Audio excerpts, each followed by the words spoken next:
Billionaire was on vacation playing with a child, until he learned the boy was his ex's son.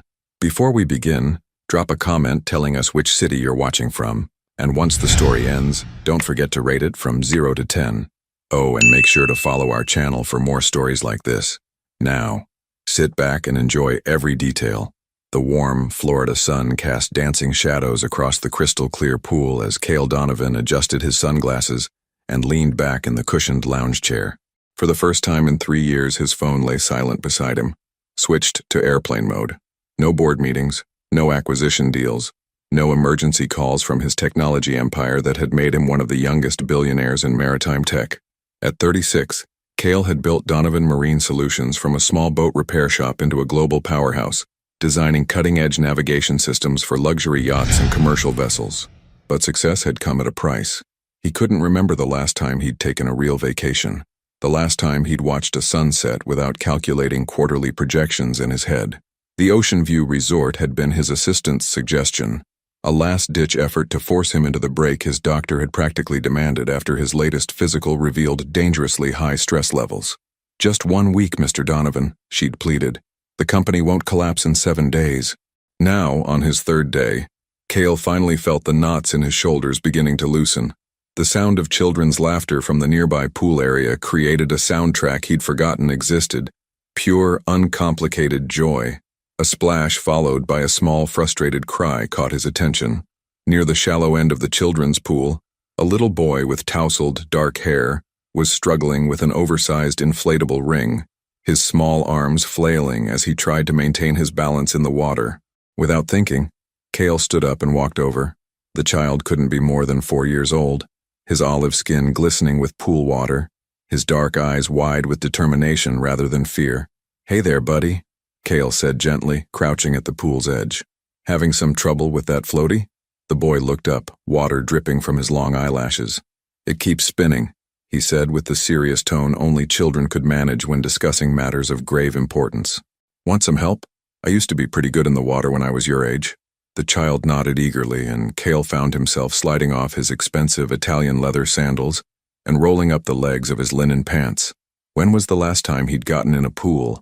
When was the last time he'd spoken to a child? The water was refreshingly cool against his skin as he stepped in. "What's your name, champion?" "Benicio," the boy replied, pronouncing it with careful precision. "But everyone calls me Ben." "Nice to meet you, Ben. I'm Cale. Now let's figure out this swimming situation." For the next hour, Cale found himself completely absorbed in teaching Benicio basic swimming techniques. They started with simple floating exercises, Cale's large hands providing steady support under the boy's small back as he learned to trust the water. "Remember, buddy, the water wants to hold you up. You just have to let it," Cale explained, watching as Benicio's tense shoulders gradually relaxed. The child was a quick learner, fearless in the way only young children could be. His laugh was infectious, a pure bubbling sound that seemed to unlock something in Cale's chest that had been tightly wound for years. Look, Mr. Cale," Benicio called out, successfully floating on his back for a full 10 seconds before his excitement caused him to tip sideways. "That was amazing. You're going to be swimming like a fish in no time," Cale said, steadying the boy again. There was something about this child that felt familiar, the way he tilted his head when concentrating, the determined set of his jaw when facing a challenge. Even his laugh seemed to echo something deep in Cale's memory. As they practiced kicks and arm movements, other resort guests began to notice the tall, handsome man patiently teaching the small boy. Some smiled at the heartwarming scene, assuming they were father and son enjoying their vacation together. The thought should have felt strange to Cale. He'd never considered himself particularly good with children. His life had been consumed by business for so long that family had seemed like a distant concept, something for other people. Yet here he was, finding genuine joy in Benicio's progress, feeling proud of every small achievement. "You're a natural teacher," said an elderly woman sitting nearby with her husband. "Your son is lucky to have such a patient father." Cale opened his mouth to correct her, but something stopped him. The words felt foreign on his tongue. He'd never been anyone's father, had never even seriously considered it. But watching Benicio's face light up with each successful kick, feeling the implicit trust the child placed in him, stirred emotions he didn't recognize. As the afternoon wore on, they moved from swimming lessons to building an elaborate sandcastle at the pool's edge. complete with moats and towers. Benicio's creativity was boundless, his stories about the imaginary kingdom growing more elaborate with each edition. "And this tower is where the dragon sleeps," he explained seriously, patting sand into shape with his small hands. "But he's a good dragon. He protects everyone." "Smart dragon," Kale replied, adding his own architectural improvements. Every kingdom needs good protection. The sun was beginning to lower in the sky, painting everything in golden hues. When Kale noticed Benicio glancing around more frequently, his earlier ease replaced by a hint of concern. "Looking for someone, buddy?" Kale asked gently. "My mommy said she'd be back soon," Benicio replied, his lower lip trembling slightly. "She had to make some work calls. I'm sure she'll be here any minute. Want to add a bridge to our castle while we wait?" They were putting the finishing touches on their masterpiece when a voice called out across the pool area, clear and melodic despite the underlying tension. "Benicio, there you are, sweetheart." Kale looked up, shading his eyes against the setting sun to see a woman hurrying toward them. Even from a distance, something about her movement, the way she carried herself, sent a jolt of recognition through him. As she drew closer, his breath caught in his throat. Auburn hair that caught the light like fire, green eyes that had haunted his dreams for 5 years. The same graceful way of moving that had once made him stop mid-sentence in board meetings, just to watch her cross a room. Maya Leclerc, his ex-fiancée, the woman who had disappeared from his life so completely that he'd begun to wonder if their entire relationship had been a dream. And now she was here, at the same resort, reaching for the child he'd spent the afternoon with, the child whose familiar gestures and expressions suddenly made perfect, impossible sense. Benicio ran to her, pool water still dripping from his hair, excitement radiating from every inch of his small frame. "Mommy, Mommy, this is Mr. Kale. He taught me how to swim like a fish." Maya's eyes met Kale's across the space between them, and for a moment, the world seemed to stop. Her face had gone pale, but her voice remained steady as she knelt to embrace her son. "That's wonderful, baby. Did you remember to say thank you?" "Thank you, Mr. Kale," Benicio called out cheerfully, oblivious to the tension crackling between the adults. Kale stood slowly, water from his impromptu swimming lesson still darkening his expensive pants. His mind was reeling, trying to process the impossibility of this moment. Maya here, Maya with a child who looked to be about 4 years old, a child who had her eyes but bore an unmistakable resemblance to— "Hello, Kale," Maya said quietly, her voice carefully controlled. Maya. Her name felt rusty on his tongue, weighted with 5 years of unanswered questions and unspoken regrets. This is unexpected." She straightened, her hand resting protectively on Benicio's shoulder. The child looked between them with growing curiosity, sensing the shift in atmosphere even if he didn't understand it. "Mommy, do you know Mr. Kale?" Benicio asked innocently. Maya's composure wavered for just a fraction of a second before she found her voice again. "Yes, sweetheart. Mr. Kale and we knew each other a long time ago." The understatement hung in the air between them like a challenge. 5 years ago, they had been planning their wedding. 5 years ago, she had been the center of his universe, the only person who could make him forget about profit margins and market projections. 5 years ago, she had looked at him with love instead of this careful, guarded expression. And 5 years ago, everything had fallen apart in a single devastating night that had changed both their lives forever. Now standing in the fading Florida sunshine with pool water soaking through his clothes and a child's laughter still echoing in his ears, Kale found himself face to face with the woman he'd never stopped loving, and a boy who shared his dark hair, his stubborn chin, and his love of water. A boy who was exactly the right age to be. "We should talk," Maya said quietly, her eyes never leaving his face.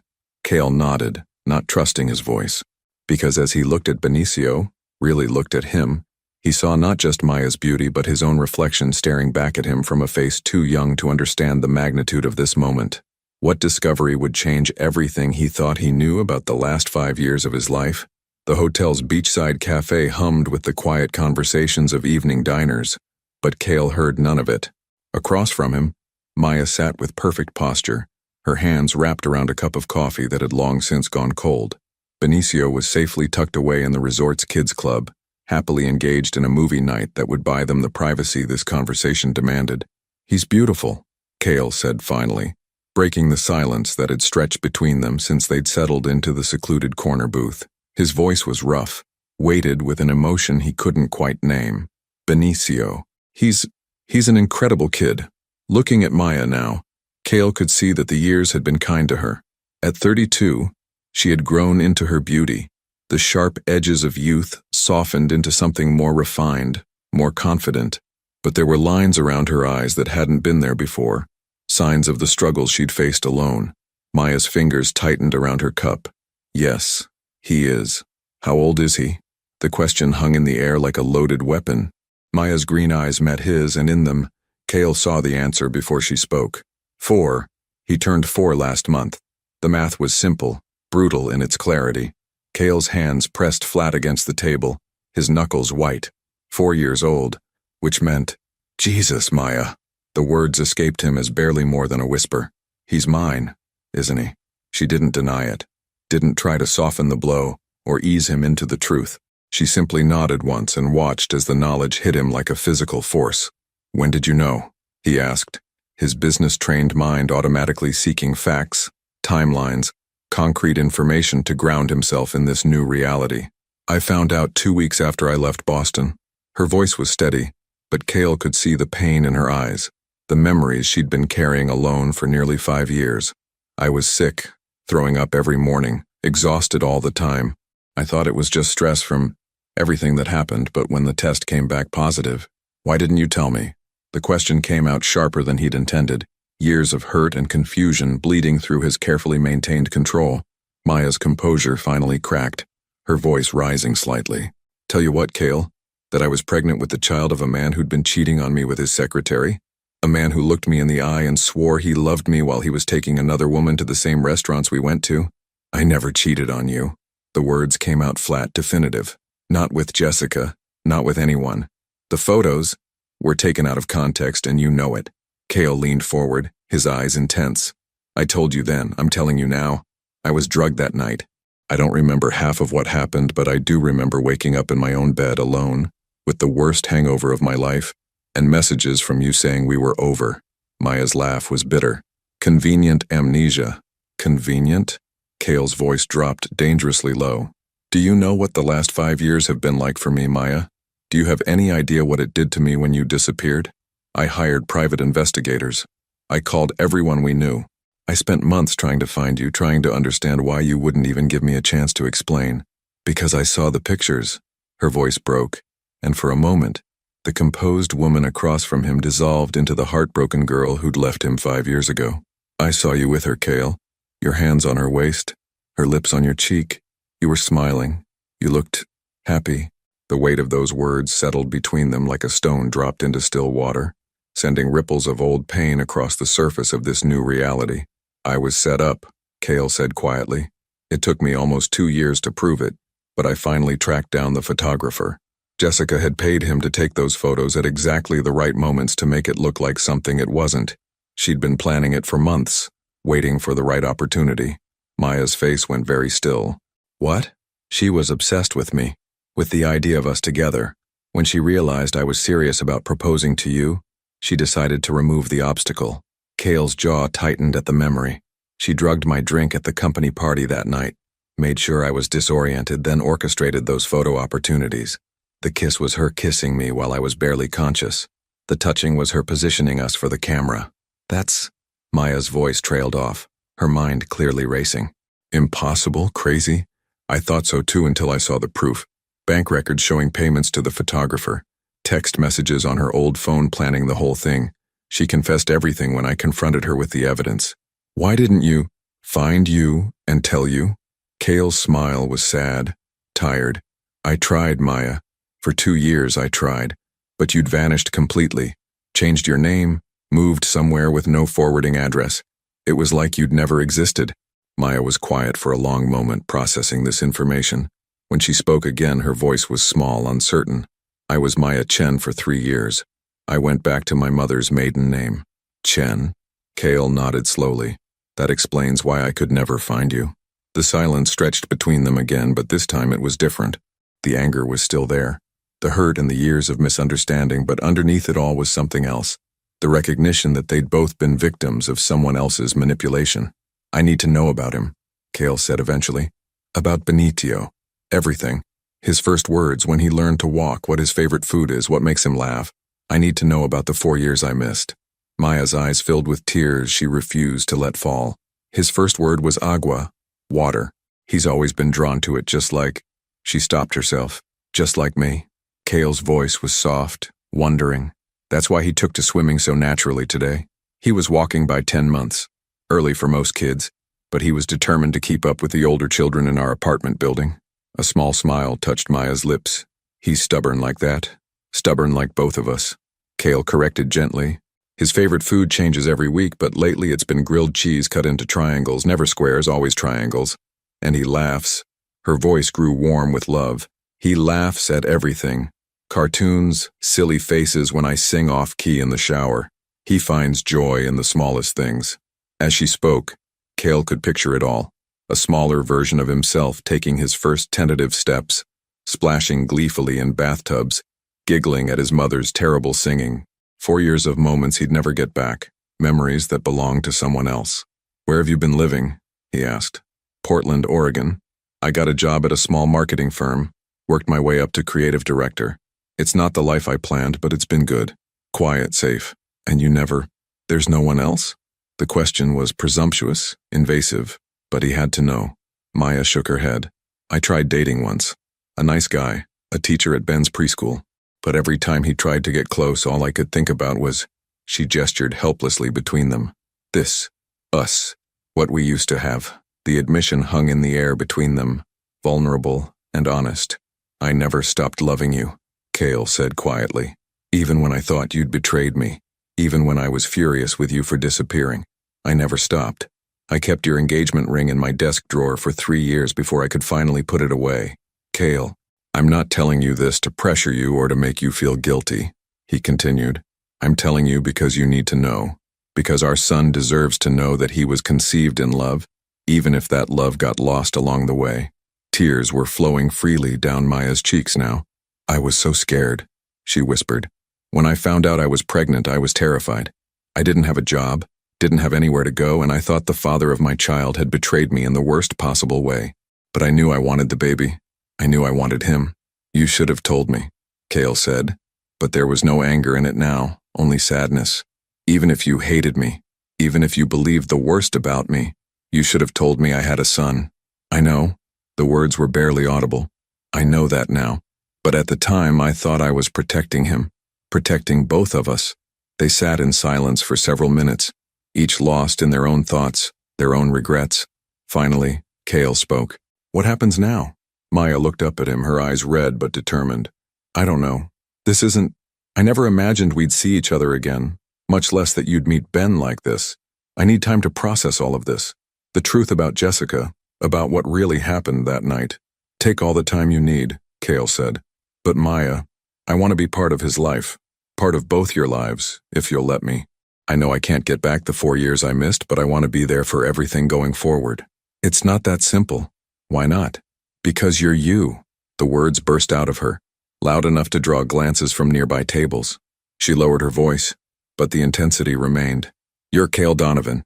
You're worth billions of dollars. You have companies and responsibilities and a life that spans continents. Ben and I were just normal. We live in a 2-bedroom apartment, and our biggest excitement is finding a good deal at the grocery store. Cale stared at her, stunned. Do you really think that matters to me? Do you think I care about any of that when compared to having a son? I think you say that now, but what happens when the novelty wears off? What happens when being a father interferes with your business deals or your travel schedule? What happens when Ben asks why Daddy wasn't there for his birthday last year, or the year before that? The questions hit their target, each one a small wound that would need attention later. But underneath her concerns, Cale heard something else. Fear, not just of being hurt again, but of their son being hurt. I can't promise I'll be perfect, he said finally. I can't promise I won't make mistakes or that this transition will be easy for any of us. But I can promise you this. I will never voluntarily walk away from him, or from you. Not again. Before Maya could respond, a commotion near the cafe entrance caught their attention. Benicio was running toward them, his face bright with excitement, a resort staff member following apologetically behind. Mommy! Mr. Cale! The boy called out, apparently having escaped from the kids' club. Look what I made. He thrust a construction paper creation toward them, a crayon drawing of 3 stick figures standing next to what appeared to be a very lopsided castle.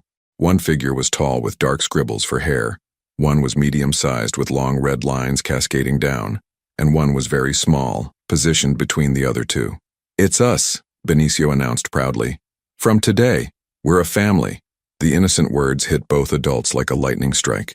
Maya's breath caught, and Cale felt something fundamental shift inside his chest. "That's beautiful, sweetheart," Maya managed, her voice thick with emotion. Benicio beamed, then climbed onto the bench next to Cale without invitation, settling against his side as if he'd been doing it his whole life. "Mr. Cale, will you teach me more swimming tomorrow?" the boy asked, looking up at him with eyes that were unmistakably his own.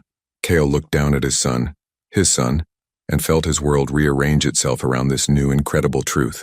But would Maya give him the chance to be the father their child deserved? Or would the shadows of their past keep his family forever out of reach? The morning sun streamed through the resort's breakfast terrace as Cale watched Benicio carefully construct a tower from his pancakes, syrup serving as mortar between each fluffy layer. 3 days had passed since the revelation, and they'd fallen into a tentative routine. Breakfast together, swimming lessons, lunch by the pool, and evening walks along the beach. Maya sat across from them, nursing her second cup of coffee, and watching the interaction between father and son with a mixture of wonder and wariness. The resemblance between them was impossible to miss, now that she knew the truth. They had the same way of tilting their heads when concentrating, the same unconscious habit of running their hands through their hair when thinking. "The pancake tower is structurally unsound," Cale said seriously, examining Benicio's creation with the same intensity he once reserved for architectural plans. "You need better foundational support." "What's structal?" Benicio struggled with the word, his brow furrowing in concentration. "Structural. It means how strong something is built. Here, let me show you." Cale reached across the table and carefully repositioned one of the pancake pieces. "See? Now it won't fall down as easily. You know about building things?" Benicio's eyes went wide with admiration. "I know about lots of things involving water and boats and strong structures," Cale replied, cutting his own pancakes into precise triangles. The way he'd learned Benicio preferred all his food. "Maybe sometime I could show you some of the ships I helped design." "Ships? Real ships?" Benicio practically bounced in his chair. Maya cleared her throat gently. "Remember what we talked about yesterday, baby? Mr. Cale has his own life and work to get back to soon." The reminder hit its target.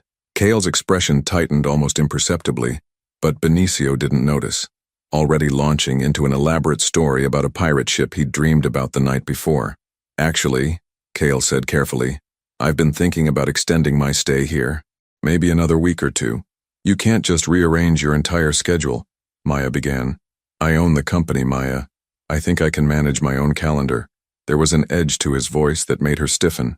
"Daddy never stayed anywhere for 2 weeks, Benicio said innocently, then caught himself. "I mean, my pretend daddy, from my imagination." The slip hit both adults like a physical blow. Maya's face went pale, while Cale felt something crack open in his chest. The child had been creating an imaginary father to fill the void Cale's absence had left. "Tell me about your pretend daddy," Cale said softly. Benicio looked uncertainly at his mother, who nodded encouragingly despite her obvious discomfort. "Well, he's really tall like you," Benicio began, warming to his subject. "And he knows how to swim really, really good. And he takes me to work with him sometimes. And he reads me stories about dragons and knights. And the boy's voice dropped to a whisper. "He tells me he's sorry he had to go away for work, but he loves me very much and he'll always come back." The silence that followed was deafening. Maya's eyes filled with tears. She blinked away quickly, while Cale struggled to maintain his composure. "Your pretend daddy sounds like a pretty great guy," Cale managed. "Yeah, but he's not real," Benicio said matter-of-factly. "Mommy says sometimes we have to imagine the things we want until they can be real." Over the boy's head, Cale met Maya's eyes, seeing in them the same thought that was racing through his mind. What if they didn't have to be imaginary anymore? After breakfast, they made their way to the beach where Cale had promised to teach Benicio how to build proper sand castles. The resort's private stretch of coastline was relatively quiet in the morning, giving them space to work without crowds. "The secret to a good sand castle," Cale explained, demonstrating the proper sand-to-water ratio, "is finding the right consistency. Too dry and it crumbles, Too wet and it won't hold shape. Like making cookies, Benicio exclaimed. Mommy taught me that. Exactly like making cookies. Your mom is a smart lady. As they worked, building an increasingly elaborate fortress, complete with moats and bridges, Cale found himself sharing stories from his own childhood that he'd never told anyone. Tales of building tree houses with his grandfather, of learning to sail in Boston Harbor, of the first boat engine he'd taken apart and rebuilt at age 12. Were you scared the first time you sailed by yourself? Benicio asked, carefully patting sand around the castle's main tower. Terrified, Cale admitted, but sometimes the best things happen when we're a little scared. Being scared means it's important to us. Maya, who had been reading nearby, looked up at this exchange. She'd never heard this vulnerable side of Cale before, not even during their relationship. The billionaire businessman she'd known had always seemed so self-assured, so confident in every decision. Are you scared now? Benicio asked with the innocent directness only children possessed. Cale paused in his sand sculpting, considering the question seriously. Yeah, buddy. I am. Of what? Of messing this up. Of not being the dad you deserve. Of your mom deciding I'm not good enough to be part of your family. The honesty in his voice made Maya's breath catch. This wasn't the controlled, strategic man she remembered. This was someone raw and uncertain. Someone willing to be vulnerable for the sake of a 4-year-old boy. But you taught me how to swim, Benicio said, as if this solved everything. And you make really good sandcastles. I think you're already a good dad. The simple acceptance in those words nearly undid Cale completely. He had to turn away for a moment, pretending to examine their architectural progress while he fought for composure. Besides, Benicio continued, oblivious to the emotional storm he just created, Mommy likes you, I can tell. Oh, really? Cale glanced at Maya, who had gone suspiciously pink. How can you tell? She smiles different when she looks at you, like when she looks at ice cream.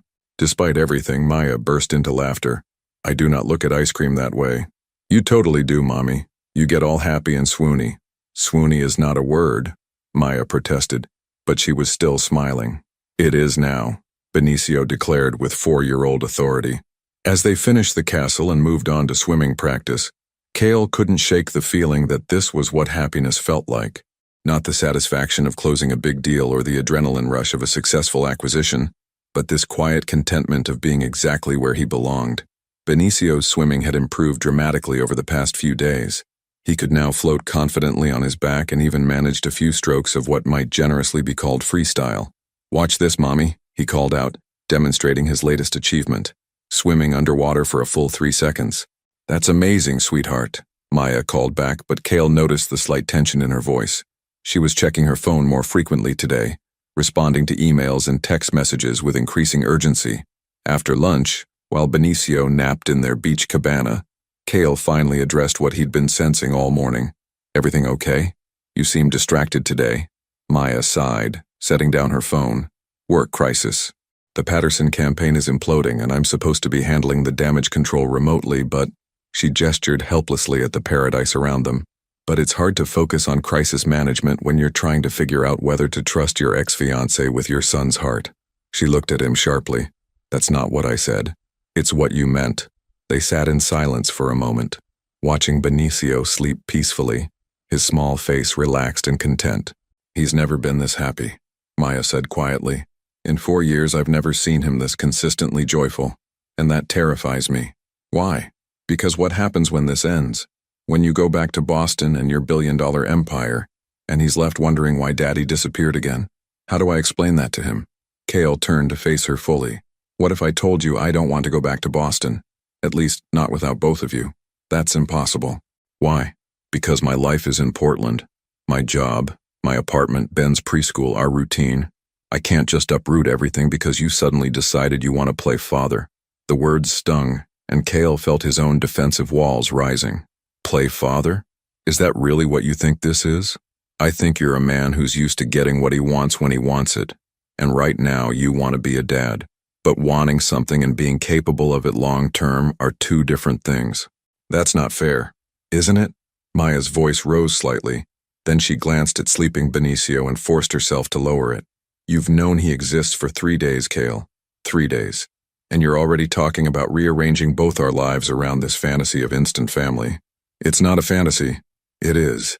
The frustration she'd been holding back finally spilled over.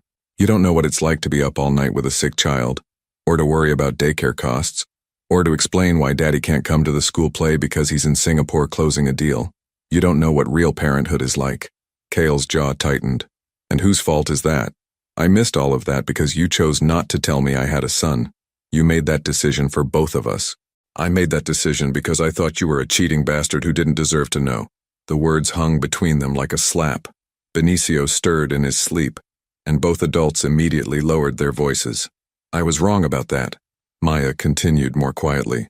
I know that now, but that doesn't change the fact that you and I live in completely different worlds. You're talking about extending your vacation like it's nothing, but some of us have responsibilities we can't just delegate to assistants. So, what are you saying? That because I'm successful, I can't be a good father? That because I have money, I'm automatically disqualified from having a real relationship with my son? I'm saying that good intentions aren't enough. Parenting isn't a project you can manage or a company you can acquire. It's messy and exhausting and thankless most of the time. And when it gets hard, really hard, I need to know you'll still be here. Before Cale could respond, Benicio woke up with the sudden alertness of children everywhere, immediately sensing the tension between the adults. Are you fighting? He asked, his voice small and worried. No, sweetheart, Maya said quickly, forcing a smile. We're just talking about grown-up things. But Benicio wasn't fooled. At 4 years old, he'd already developed the hypervigilance that came from being the only child of a single mother, the ability to read moods and tension with uncomfortable accuracy. Are you going away? He asked Cale directly. The question pierced through all their adult complications and arguments, cutting straight to the heart of what really mattered. Not if I can help it, buddy, Cale said softly. But as he met Maya's eyes over their son's head, he saw doubt there and fear, and the weight of a single mother's protective instincts. Would love be enough to bridge the gap between their two worlds? Or were some differences too vast to overcome? The urgent buzzing of Cale's phone at 6:30 a.m. shattered the peaceful silence of his resort suite. He'd been awake for the past hour, standing on his balcony watching the sunrise and thinking about yesterday's argument with Maya. Her words had cut deeper than he cared to admit, mainly because there was truth in them he didn't want to face. Donovan, he answered tersely, recognizing his assistant's number. Mr. Donovan, thank God. I've been trying to reach you since midnight. Claire's voice was strained with the kind of panic that usually preceded corporate disasters. The Singapore deal is falling apart. The Yamamoto group is pulling out and they're claiming breach of contract. Legal says we could be looking at a $200 million lawsuit if we don't get you to Tokyo by tomorrow morning. Cale closed his eyes, feeling the familiar weight of responsibility settling back onto his shoulders like a lead blanket. What happened? The prototype specifications were leaked to their competitors. Someone inside our organization gave them our proprietary navigation algorithms, and now Yamamoto is claiming we violated the exclusivity clause. That's impossible. Only 5 people had access to those files. 6, actually. Jessica Morrison still had clearance in the system from before her termination. Security flagged it this morning. She accessed the files 3 days ago. The name hit Cale like ice water. Jessica. Even 3 years after exposing her manipulation, which had taken him nearly 2 years to prove, she was still finding ways to destroy his life. Where is she now? We don't know. She cleared out her apartment and disappeared. But Mr.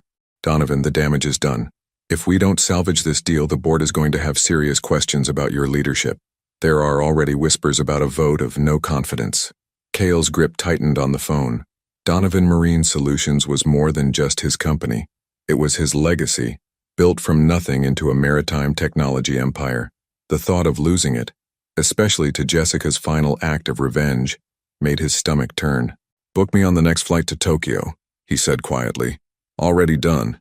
You leave Miami at 2 p.m. today. That gives you just enough time to... I'll be there. Cale ended the call and stood staring at the ocean, watching the waves crash against the shore with increasing violence as the morning wind picked up. 3 hours later, he found Maya and Benicio at their usual breakfast spot, but the easy atmosphere of previous mornings was gone. Maya looked up as he approached, and whatever she saw in his expression made her face fall. You're leaving, she said. It wasn't a question. Cale sat down heavily, unable to meet Benicio's confused gaze. There's a crisis with my company. If I don't handle it personally, I could lose everything I've built. But you promised to teach me how to dive today, Benicio said, his voice small and disappointed. You said we were going to see the fishies. I know, buddy. I'm so sorry. This is exactly the kind of thing that Cale stopped himself before he could say, adults have to deal with, recognizing it for the dismissal it would sound like. That can't wait even one more day, Maya finished for him, her tone carefully neutral. Apparently not. Cale's voice was bitter with frustration. Someone I used to work with, someone who's caused problems before, sabotaged a major deal. If I don't fix it immediately, my company could face bankruptcy. Benicio didn't understand the business terminology, but he understood abandonment. Are you coming back? The question hung in the air like a challenge. Cale looked at his son's face, seeing his own eyes looking back at him with a mixture of hope and resignation that no 4-year-old should have to wear. Yes, he said firmly. I'm coming back. When? Cale realized he didn't have an answer. Corporate crises were unpredictable. This could take days or weeks to resolve, depending on how badly Jessica had sabotaged things. I don't know exactly, but I will come back. Maya's laugh was hollow. Right on schedule. What's that supposed to mean? This. She gestured between them. This is exactly what I was afraid of. The first real test of your commitment, and you're already choosing the company over your son. That's not fair. This isn't a choice. It's always a choice, Cale. You just have different priorities than you want to admit. The accusation stung because part of him wondered if she was right. Was he running back to the familiar territory of business because it was easier than navigating the complex emotions of instant fatherhood? Mommy, why are you being mean to Mr. Cale? Benicio asked, his voice wobbling with the distress children feel when the adults around them start fighting. Maya's expression softened immediately. I'm not being mean, sweetheart. I'm just disappointed. Like when I promised to clean my room but watch TV instead? The innocent comparison made both adults wince. Yes, baby. Like that. Cale knelt beside Benicio's chair, bringing himself to the child's eye level. Buddy, sometimes grown-ups have to do things they really don't want to do. This is one of those times for me. But I promise you, I will come back. And when I do, we'll go diving and build the biggest sand castle this beach has ever seen. Do you pinky promise? Cale extended his little finger, wrapping it around Benicio's smaller one. I pinky promise. But as he made the vow, he caught sight of Maya's expression, sad, resigned, and somehow unsurprised by this turn of events. It was the look of a woman who'd been expecting disappointment and found it exactly where she'd predicted. 2 hours later, Cale was throwing clothes into his suitcase with the mechanical efficiency of someone who'd packed for emergency flights countless times before. A knock at his door interrupted the process. It's open, he called out, expecting room service. Instead, Maya walked in, closing the door behind her with a soft click. She looked around the suite, at the expensive luggage, the tablet open to flight information, the life of wealth and mobility that she'd briefly forgotten he lived. I brought you something, she said, holding out a small wrapped package. Cale took it, curious. Inside was a crayon drawing, Benicio's artwork from the restaurant 3 nights ago, the one showing the 3 of them as a family by their sandcastle. He wanted you to have it, Maya said softly. For your office, he said, so you wouldn't forget about us while you're working. The simple gesture hit harder than any accusation could have. Cale stared down at the childish drawing, seeing in those crooked stick figures everything he was walking away from. I won't forget, he said hoarsely. Won't you? Maya moved closer, her voice gentle but probing. When you're sitting in boardrooms making million-dollar decisions, when you're flying between cities and managing crises, will you really remember what it felt like to teach a 4-year-old how to float? Yes. What about when the crisis is over? When your company is safe and your empire is secure? Will you remember then? Or will this start to feel like a dream you had once? A brief vacation from your real life? Cale set the drawing carefully on the dresser and turned to face her fully. What do you want me to do, Maya?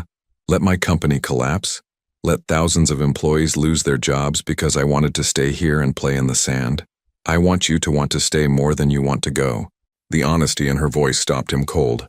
I want you to find this impossible to leave, she continued. I want you to be so torn between duty and desire that it keeps you up at night. I want leaving us to be the hardest thing you've ever done. It is, he said quietly. Is it? Or is part of you relieved? Part of you grateful for an excuse to run back to the world you understand, where the rules are clear and emotions don't complicate everything? The question hung between them like an accusation and a plea rolled into one. Cale wanted to deny it. to protest that she was wrong, but the words stuck in his throat. "I've been a single mother for 4 years," Maya said when he didn't respond. "I've made every decision, handled every crisis, been the only parent Benicio has ever known, and it terrifies me to think about sharing that responsibility with someone who might disappear the moment things get difficult." "I'm not disappearing, aren't you? This crisis of yours, how long will it take to resolve? A week? A month? And what happens when there's another crisis after that? And another after that? How long before the gaps between your visits get longer? Before the promises get vaguer? Before you become just another absent father who loves his child but loves his work more?" Each word was a small wound, precisely delivered. But underneath Maya's anger, Cale heard something else. Hope. Hope that he would prove her wrong, that he would fight harder to stay, that he would choose them over everything else. "What if I didn't go?" he said suddenly. "What? What if I stayed here? Let someone else handle the crisis. What if I chose you and Benicio over the company?" Maya stared at him, clearly not having expected this response. "You can't do that. You said it yourself. You could lose everything. What if I'm willing to risk it? For us? You barely know us. 3 days ago you didn't even know Ben existed. 3 days ago I didn't know what I was missing. Now I do." The silence stretched between them, heavy with possibility and fear. Finally, Maya shook her head. "No, I won't let you sacrifice your life's work for some romantic gesture. That kind of grand sacrifice always breeds resentment eventually. Go to Tokyo, Cale. Save your company. Prove to yourself that you can have both, a business empire and a family. And if I can't, if I have to choose, then I guess we'll know where your heart really lies."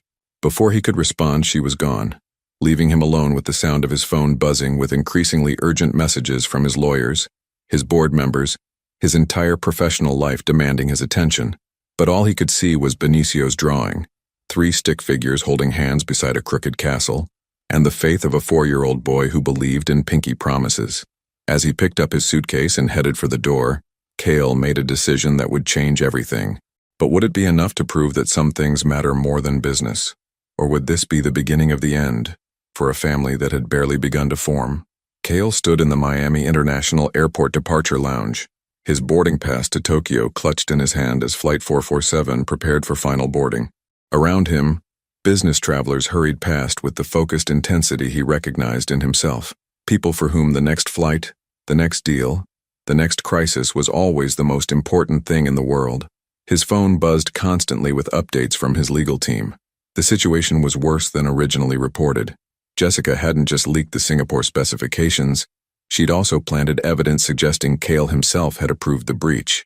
The board was in emergency session and several major investors were already making noise about pulling out. "Final boarding call for Flight 447 to Tokyo," the gate agent announced. Cale took a step forward, then stopped. In his carry-on bag, carefully wrapped in a hotel towel, was Benicio's drawing. He pulled it out, staring at those 3 crooked stick figures for what felt like the 100th time in the past hour. "Sir, are you boarding?" The gate agent was looking at him expectantly. Cale looked at the boarding pass, then at the drawing, then at his phone buzzing with another urgent message from Tokyo. In that moment, he saw his future laid out in 2 very different paths. The familiar world of corporate warfare where he was respected, feared, and ultimately alone, or the uncertain territory of fatherhood where he was needed, loved, and completely terrified. "No," he said, surprising himself with the certainty in his voice. "I'm not boarding." The gate agent blinked in confusion. "Sir, this is the last flight to Tokyo today. If you miss this—" "I understand." Cale was already walking away, pulling out his phone as he headed for the exit. He dialed Claire's number as he strode through the terminal. "Mr. Donovan? Please tell me you're on the plane. I'm not coming to Tokyo." The silence on the other end was deafening. Finally, Claire spoke, her voice carefully controlled. "I'm sorry, could you repeat that?" "Handle the crisis remotely. Conference call the board, bring in the crisis management team, do whatever it takes. But I'm not leaving Florida. Sir, with all due respect, this isn't something that can be handled remotely. The Japanese delegation specifically requested your personal presence. Without it, we'll find another way. There's always another way." Cale was already hailing a taxi. "And Claire? I want Jessica Morrison found and arrested. Whatever she's done, there has to be evidence. Make it happen."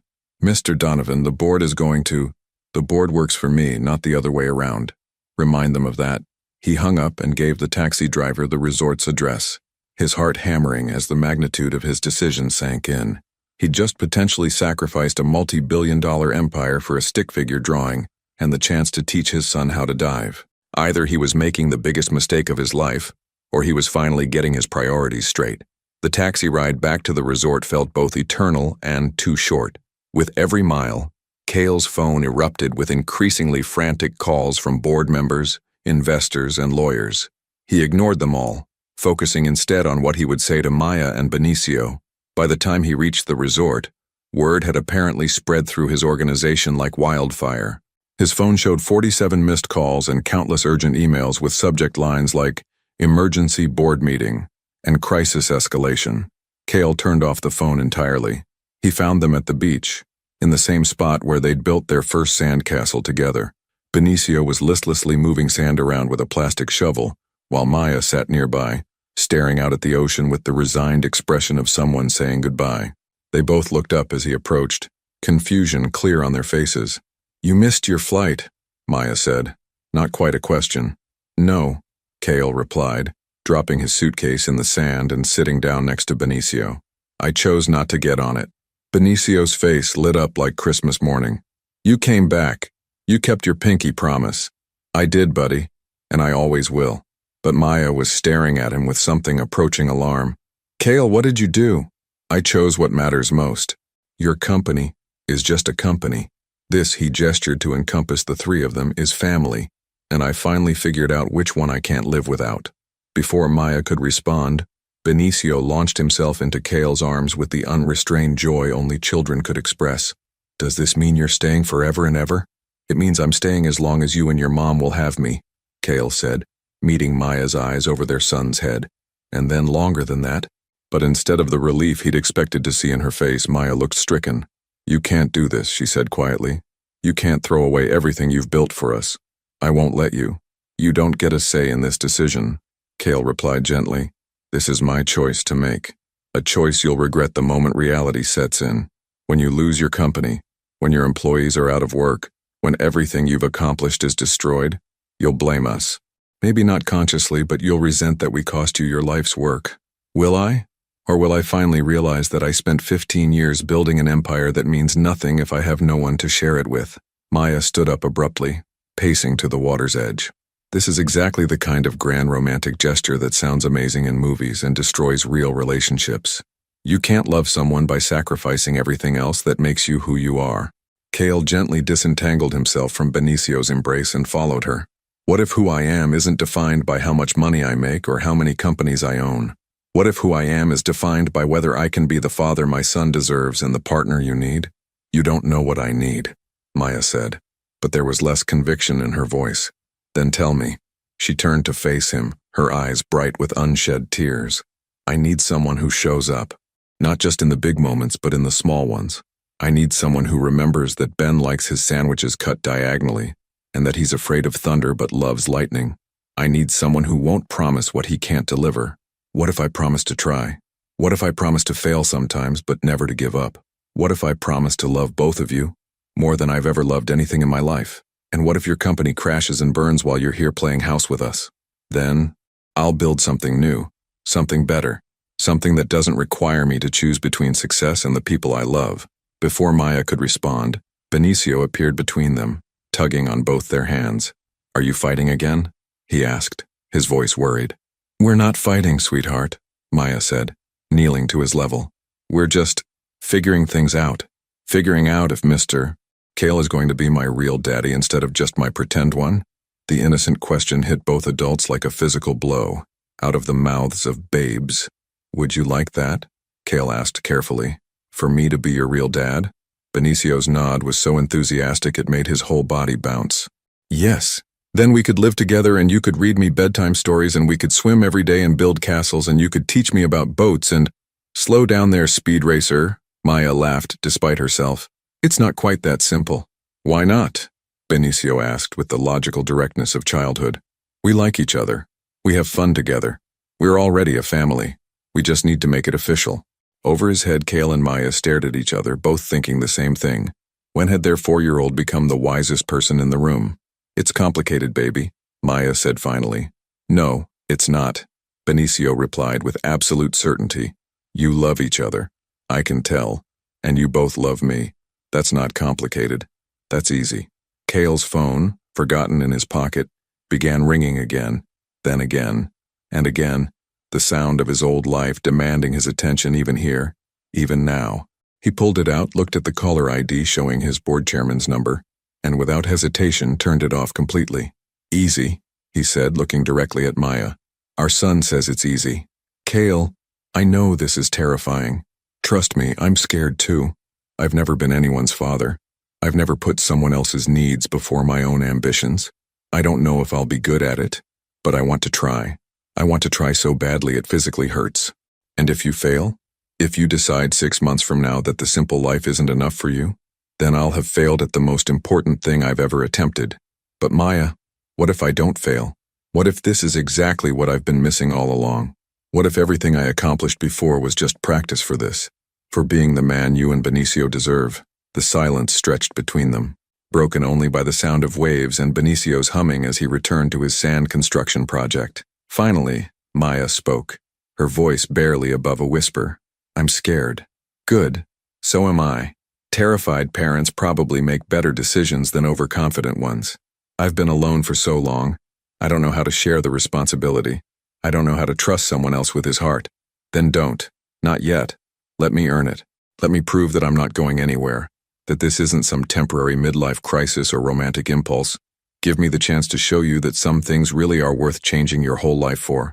Maya looked at him for a long moment, then at their son, then back at him. My vacation ends tomorrow. I have to go back to Portland, back to my job. Ben starts preschool again next week. Then I guess I'm moving to Portland. You can't just watch me. But would Portland be ready for Cale Donovan?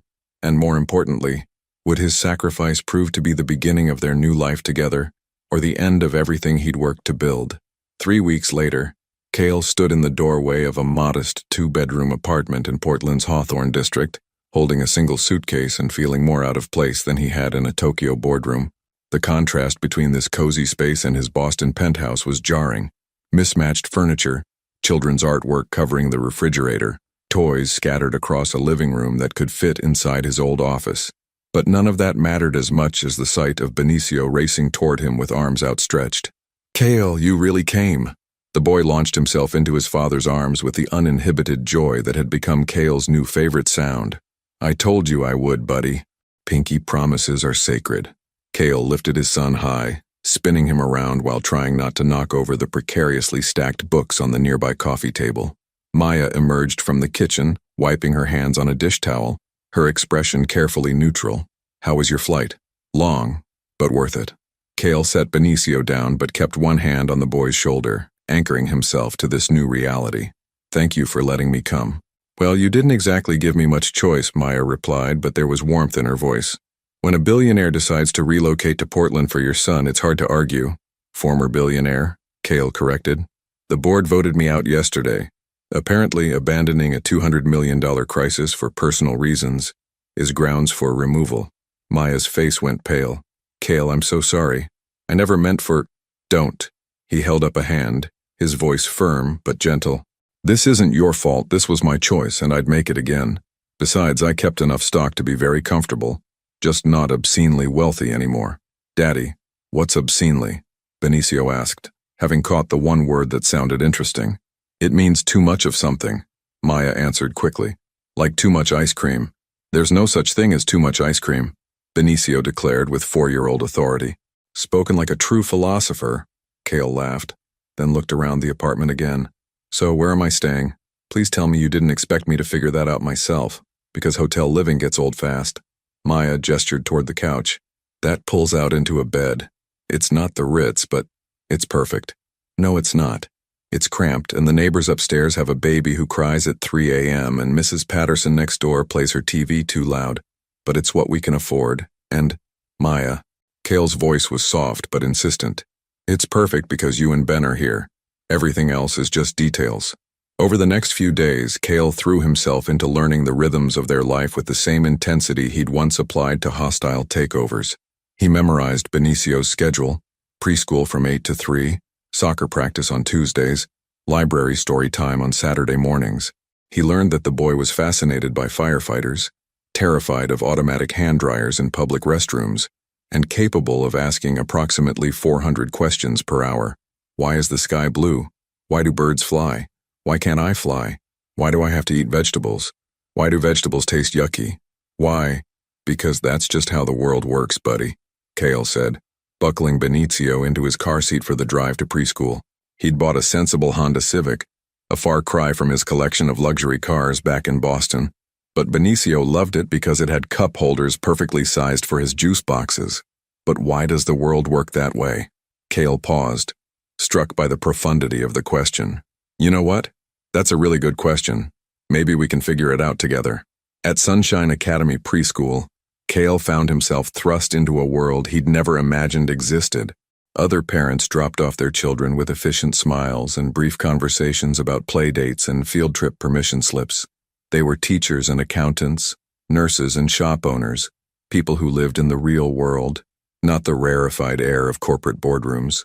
You must be Benicio's dad, said a woman with paint-stained fingers and a warm smile.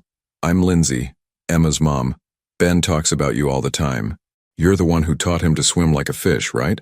That would be me, Cale replied, still adjusting to being identified as someone's father rather than as CEO of anything.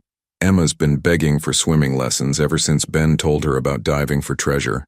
Think you could teach a few more kids? I'd pay you, of course. The casual offer stopped Cale in his tracks. Here was a parent asking him to teach children to swim, not because he was rich or powerful, but because he was good with kids and Ben trusted him. I'd love to, he said, surprising himself with how much he meant it. That afternoon, Cale picked up Benicio from school and found his son practically vibrating with excitement. Guess what, Daddy? The word slipped out naturally, and both father and son froze. I mean, Cale, I'm sorry. I know you're not really my daddy yet because you and Mommy aren't married and, hey. Cale knelt down to Benicio's eye level right there in the school parking lot, not caring who was watching. I am your daddy. Biology makes that true, not a piece of paper. And if you want to call me Dad, or Daddy, or even just Cale, that's fine with me. Whatever feels right to you. Really? Really? I'm your father, and you're my son. That's never going to change, no matter what happens between your mom and me. Benicio's smile was radiant. Okay, Dad. Guess what happened at school today? As they drove home, Benicio chattered about his day, and Cale found himself smiling at the simple normalcy of it. No board meetings, no crisis calls, no life or death decisions about market strategies. Just a 4-year-old boy excited about finger painting and the fact that he'd successfully tied his own shoes for the first time. Did you tell Mom about the shoe thing? Cale asked as they pulled into the apartment complex parking lot. Not yet. I wanted to surprise her. But Dad, can you help me practice? I want to be really good at it before I show her. Of course, buddy. They spent 20 minutes in the hallway outside the apartment, Cale patiently guiding small fingers through the complex choreography of loops and pulls, while Benicio's tongue stuck out in concentration. I did it, Benicio finally shouted as the bow held. Mom! Mom! Come see what I learned! Maya emerged from the kitchen just as Benicio demonstrated his new skill, her face lighting up with pride and wonder. That's amazing, sweetheart. When did you learn to do that? Dad taught me. We've been practicing. Maya's eyes met Cale's over their son's head, something unreadable in her expression. That's really wonderful. Both of you. But later that evening, after Benicio was asleep, the conversation took a different turn. He called you Dad today, Maya said without preamble. They were sitting on the small balcony, sharing a bottle of wine Cale had brought back from his storage unit in Boston. Is that a problem? I don't know. Maybe. It feels fast. Maya, I am his father. We've established that. What's he supposed to call me? I know that. Logically, I know that. But emotionally, for 4 years, I was all he had. I was mom and dad and everything in between. And now suddenly there's this whole other parent and he's bonding with you so easily and I'm terrified. Terrified of what? Of being replaced. Of becoming less important. Of him loving you more because you're new and exciting and I'm just the boring mom who makes him eat his vegetables and brush his teeth. Cale set down his wine glass and turned to face her fully. Maya, look at me. That boy worships the ground you walk on. You're his whole world, his safe harbor, his everything. I'm not here to replace you or compete with you. I'm here to support you, to be part of the team. But what if... What if nothing? You want to know what he told me today when we were practicing shoe tying? He said, I can't wait to show Mommy because she taught me everything else important, and now I can show her something new. You're not losing him to me, Maya. If anything, having me here might give you some of the support you've been doing without for too long. Maya was quiet for a long moment, staring out at the city lights. I've been alone for so long. I don't remember how to be part of a team. Then we'll figure it out together. All of us. What if we can't? What if we're too different, too damaged by what happened before? What if this whole thing is just a fantasy that falls apart the first time we have a real disagreement? Kale reached over and took her hand, intertwining their fingers in a gesture that felt both familiar and terrifyingly new. Then we'll figure that out too. But Maya, I need you to understand something. I didn't move across the country for a fantasy. I moved here for my family, for the chance to be part of something real and meaningful and messy and wonderful. And yes, it's scary as hell, but some things are worth being scared for, even if it means giving up everything else. Everything else was just things, Maya. This is life. Before she could respond, a crash from inside the apartment sent them both rushing toward Benicio's room. They found him standing next to his overturned nightstand, tears streaming down his face. I had a bad dream, he sobbed. There were monsters and they were trying to take Dad away and I couldn't stop them. Without hesitation, both parents moved to comfort him, Maya gathering him into her arms while Kale knelt beside the bed. Hey, buddy. It was just a dream, Kale said softly. I'm right here. I'm not going anywhere. Promise? I promise. No monsters are strong enough to take me away from you and your mom. As they settled Benicio back into bed, taking turns reading from his favorite book about a brave little boat, Kale caught Maya watching him with something like wonder in her eyes. What? He whispered as they tiptoed out of the room. You're good at this, she said quietly. The parenting thing. It's like you were born for it. Maybe I was. Maybe I just needed the right teacher. But as they returned to the balcony, both of them were thinking the same thing. Was this fragile new family strong enough to weather the storms that were surely coming? Or would the weight of their complicated past prove too much for their uncertain future? 2 months into his new life in Portland, Kale had settled into a routine that would have been unimaginable to his former self. Mornings began at 6 with coffee and cartoons, followed by the complex choreography of getting a 4-year-old ready for school. Afternoons were spent at the community pool, where he'd started teaching swimming lessons to a growing group of neighborhood kids, and evenings involved homework supervision, dinner preparation, and bedtime stories. He was happier than he'd ever been, and it terrified him. Dad, watch this! Benicio called from the shallow end of the community pool, where he was demonstrating his newest skill, a underwater somersault that barely qualified as such but filled him with immense pride. That was amazing, buddy, Kale applauded genuinely, then turned to the group of parents watching from the poolside chairs. Okay, who's next for diving practice? Emma, Lindsay's daughter, raised her hand eagerly. Me. I want to dive like a dolphin. As Kale worked with the children, he caught snippets of conversation from the parents, discussions about mortgage rates, school fundraisers, weekend soccer games, normal life concerns that he was slowly learning to navigate. It was a far cry from leveraged buyouts and international shipping contracts, but somehow it felt more real, more meaningful. You know, when Lindsay first told me about the rich guy teaching kids to swim, I pictured something very different, said Marcus, a nurse at the local hospital whose twin boys were in Benicio's class. Rich guy? Kale looked up from where he was helping 7-year-old Tyler with his backstroke. Come on, man. The Honda doesn't fool anyone. Those are Armani swim trunks, and I've seen the watch you try to hide under your shirt. Plus, Ben mentioned your old house had an elevator. Kale felt his cheeks warm. He'd been trying so hard to fit into this community that he'd perhaps overcorrected, attempting to hide every trace of his former wealth. I used to have money, he said carefully.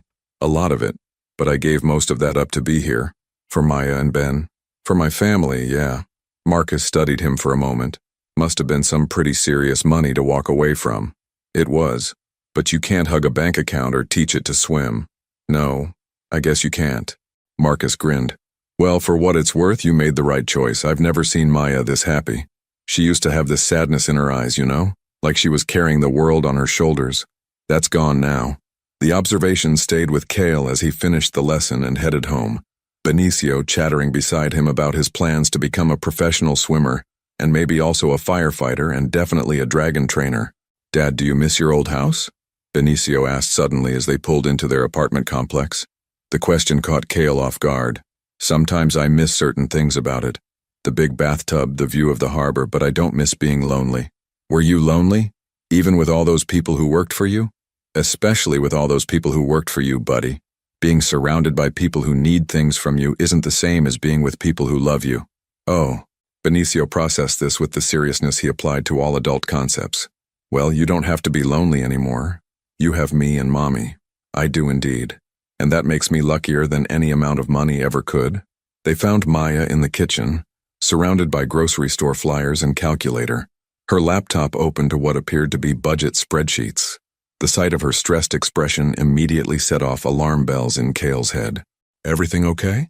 He asked, lifting Benicio onto the counter while Maya quickly closed the laptop. Fine. Just trying to figure out next month's expenses. Her smile was too bright, the kind she used when she was trying to hide something. Mommy, are we poor? Benicio asked with the innocent directness that made all adults in his vicinity cringe. No, sweetheart, we're not poor. We just have to be careful with our money. Because Dad doesn't have his rich job anymore? The question hung in the air like an accusation. Kale saw Maya's face flush with embarrassment and frustration. Ben, why don't you go play in your room for a bit while Mom and I talk? Kale suggested gently. After Benicio reluctantly departed, Kale turned to Maya. What's going on? And please don't tell me it's fine because I can see it's not. Maya sank into one of the kitchen chairs, suddenly looking exhausted. The Patterson account pulled out. They decided to go with a larger firm for their campaign. That was 30% of my income. Okay, so we'll figure something else out. We? Maya's voice was sharp. Kale, this isn't your problem to solve. I've been managing my finances just fine for 4 years. But you don't have to manage them alone anymore. I'm here now. You're here as Ben's father, not as my financial savior. The words stung, mainly because they highlighted the undefined nature of their relationship. They were living together, co-parenting, sharing meals and conversations and increasingly intimate moments, but they'd never actually discussed what they were to each other. So what am I then? Kale asked. Besides Ben's father, I mean. What are we, Maya? She was quiet for a long moment, staring at the budget papers scattered across the table. I don't know. I care about you. More than I should, probably. But I'm terrified of depending on you financially because that changes everything. It makes me beholden to you. And if things go wrong, you think I'd use money to manipulate you? I think money changes relationships whether people intend it to or not. When one person has it and the other doesn't, there's an imbalance. And I've worked too hard for my independence to give it up now. Kale sat down across from her, choosing his words carefully. What if it wasn't about dependence? What if it was about partnership? What do you mean? I mean, what if instead of me giving you money, we started something together? A business that belongs to both of us that we build together. Maya looked up, curiosity replacing some of the defensiveness in her expression. What kind of business? I've been thinking about it actually. You're brilliant at marketing and creative strategy. I know operations and management. The swimming lessons have shown me there's a real need for quality children's programs in this area. What if we started a family activity center? Swimming, maybe some other programs, birthday parties, summer camps. Kale, something like that would require significant startup capital, which I have. Not billionaire money anymore, but enough to get something like this off the ground. We'd be equal partners. Your expertise, my capital, our shared vision. Maya stared at him, clearly torn between interest and suspicion. Why would you want to do that? Because I need something to do with my life besides just being Ben's dad. Don't get me wrong, being his father is the most important job I'll ever have. But I'm 36 years old and I'm not ready to retire. And because working with you, building something with you, sounds like the best job in the world. And if our personal relationship goes south, if we can't make this family thing work, what happens to the business? Then we'll figure it out like adults. We'll write up partnership agreements, we'll protect both our interests, we'll be smart about it. But Maya, what if instead of planning for failure, we planned for success? Before Maya could respond, Benicio reappeared in the kitchen doorway, his face scrunched with worry. Are you fighting about money? Tommy's parents fight about money, and then his dad moved out. Both adults immediately shifted into reassurance mode, but Benicio's fear highlighted the delicate balance they were trying to maintain. We're not fighting, sweetheart, Maya said, pulling him onto her lap. We're just talking about grown-up things. Good, because I don't want Dad to move out. I like having him here. He makes really good pancakes and he knows all the best bedtime stories. I'm not going anywhere, buddy, Kale assured him. Your mom and I are just trying to figure out some business stuff. Like a job? Maybe. Would you like it if Mom and I worked together? Benicio's face lit up. Yes. Then you could both pick me up from school and we could all have lunch together and maybe I could help with the work sometimes. The simple enthusiasm in their son's voice seemed to cut through all the complications the adults had been creating. Maya looked at Kale, something shifting in her expression. Equal partners? She asked. Equal partners. Equal risk. Equal reward. Equal say in all decisions. And if I hate your ideas, then we fight about them like business partners do, and hopefully find compromises that make us both happy. Maya was quiet for a long moment, clearly weighing the possibilities against the risks. Finally, she smiled, the first genuine smile Kale had seen from her all week. I have some ideas about the activity center concept, she said, but they're bigger than just swimming lessons. I'm listening. What if we created something more comprehensive? Not just activities for kids, but resources for families. Parenting classes, support groups, maybe even childcare services for single parents who need help. Something that builds community, not just profits. Kale felt something click into place. The same feeling he used to get when a business deal was about to come together perfectly. But this was different. Better. This wasn't just about money or success. This was about building something meaningful. That's brilliant, he said. That's exactly what this community needs. You really think we could make it work? I think we could make anything work if we do it together. The moment was interrupted by Kale's phone ringing. He glanced at the caller ID and felt his blood run cold. Who is it? Maya asked, noticing his expression. My lawyer, Kale answered reluctantly. David, what's wrong now? Kale, we found Jessica Morrison. Good. I assume she's been arrested? That's the problem. She's not just running from the law, she's 6 months pregnant and she's claiming the baby is yours. The words hit Kale like a physical blow. Across the table, he watched Maya's face go white as she processed the implications of what she could hear through the phone. That's impossible, Kale said, his voice carefully controlled. She says it happened the night of the company party, the night she drugged you. She's claiming that while you don't remember what happened, something did happen between you two. Kale closed his eyes, feeling his carefully rebuilt world starting to crumble around him. David, run a DNA test. Run 10 DNA tests. Whatever it takes to prove she's lying. We will. But Kale, she's also leaked this story to the press. It's going to be everywhere by morning.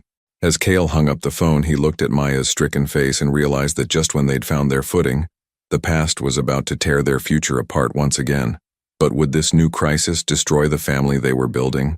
Or would it finally force them to decide what they were truly willing to fight for? The next morning brought a media storm that turned their quiet Portland life upside down. Kale woke to find reporters camped outside their apartment complex, cameras trained on every entrance and exit. The headlines were everywhere. Billionaire's secret baby scandal, and disgraced CEO's pregnant mistress tells all. Daddy, why are there people with cameras outside? Benicio asked, pressing his nose to the living room window while Maya frantically closed all the blinds. Just some confused people, buddy. They'll go away soon, Kale said, though he wasn't sure he believed it himself.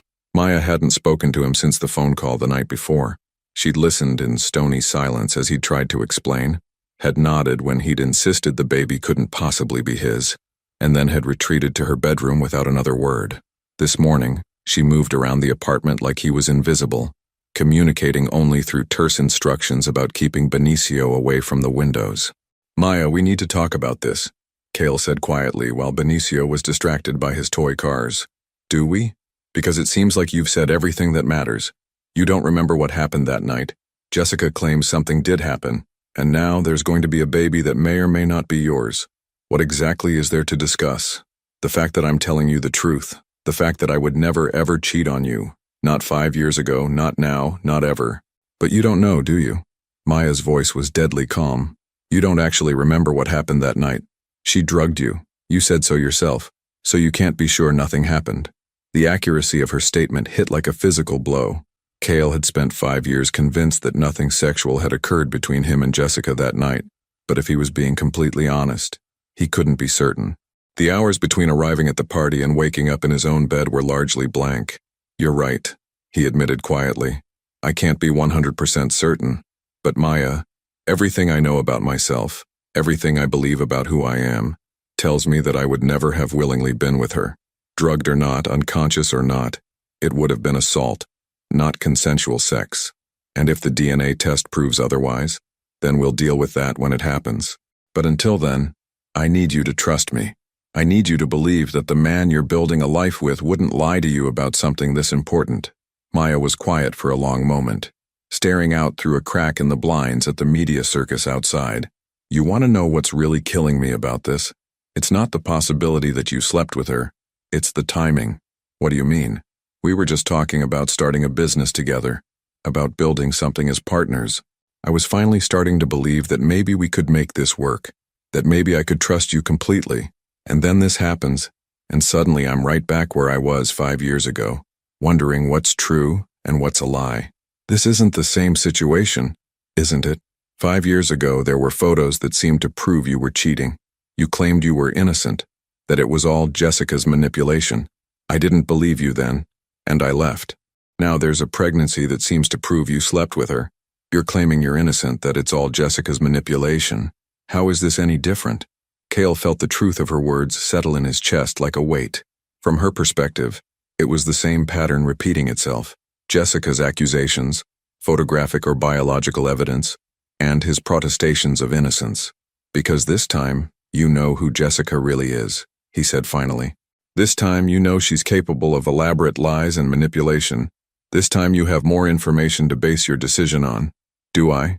Or am I just seeing what I want to see because I've already invested so much in this relationship? Before Cale could respond, his phone rang. His lawyer again. David, please tell me you have good news. Mixed news. Jessica agreed to an immediate DNA test, which suggests she's confident in her claims. But I've been digging into her activities over the past year, and there's something strange here. Strange how? She's been receiving regular payments from an offshore account, significant amounts, and the timing coincides with her pregnancy announcement. Cale felt a spark of hope. Someone's paying her to make these claims. It's possible. But Cale, there's something else. I've been in touch with the hospital where she's receiving prenatal care. According to their records, the conception date aligns perfectly with that night at your company party. The hope died as quickly as it had appeared. So the timing works for her story. Unfortunately, yes. We'll have the DNA results in 48 hours, but from a legal standpoint, her case is getting stronger, not weaker. After hanging up, Cale found Maya in the kitchen, mechanically packing Benicio's lunch for school. Her movements were precise, controlled, but he could see the tension in every line of her body. Let me take him to school today, he offered. The reporters won't be expecting that. No, her voice was sharp. I don't want him around any of this media circus, and I don't want you putting him at risk just to prove some point about being a good father. That's not what I'm trying to do. Then what are you trying to do, Cale?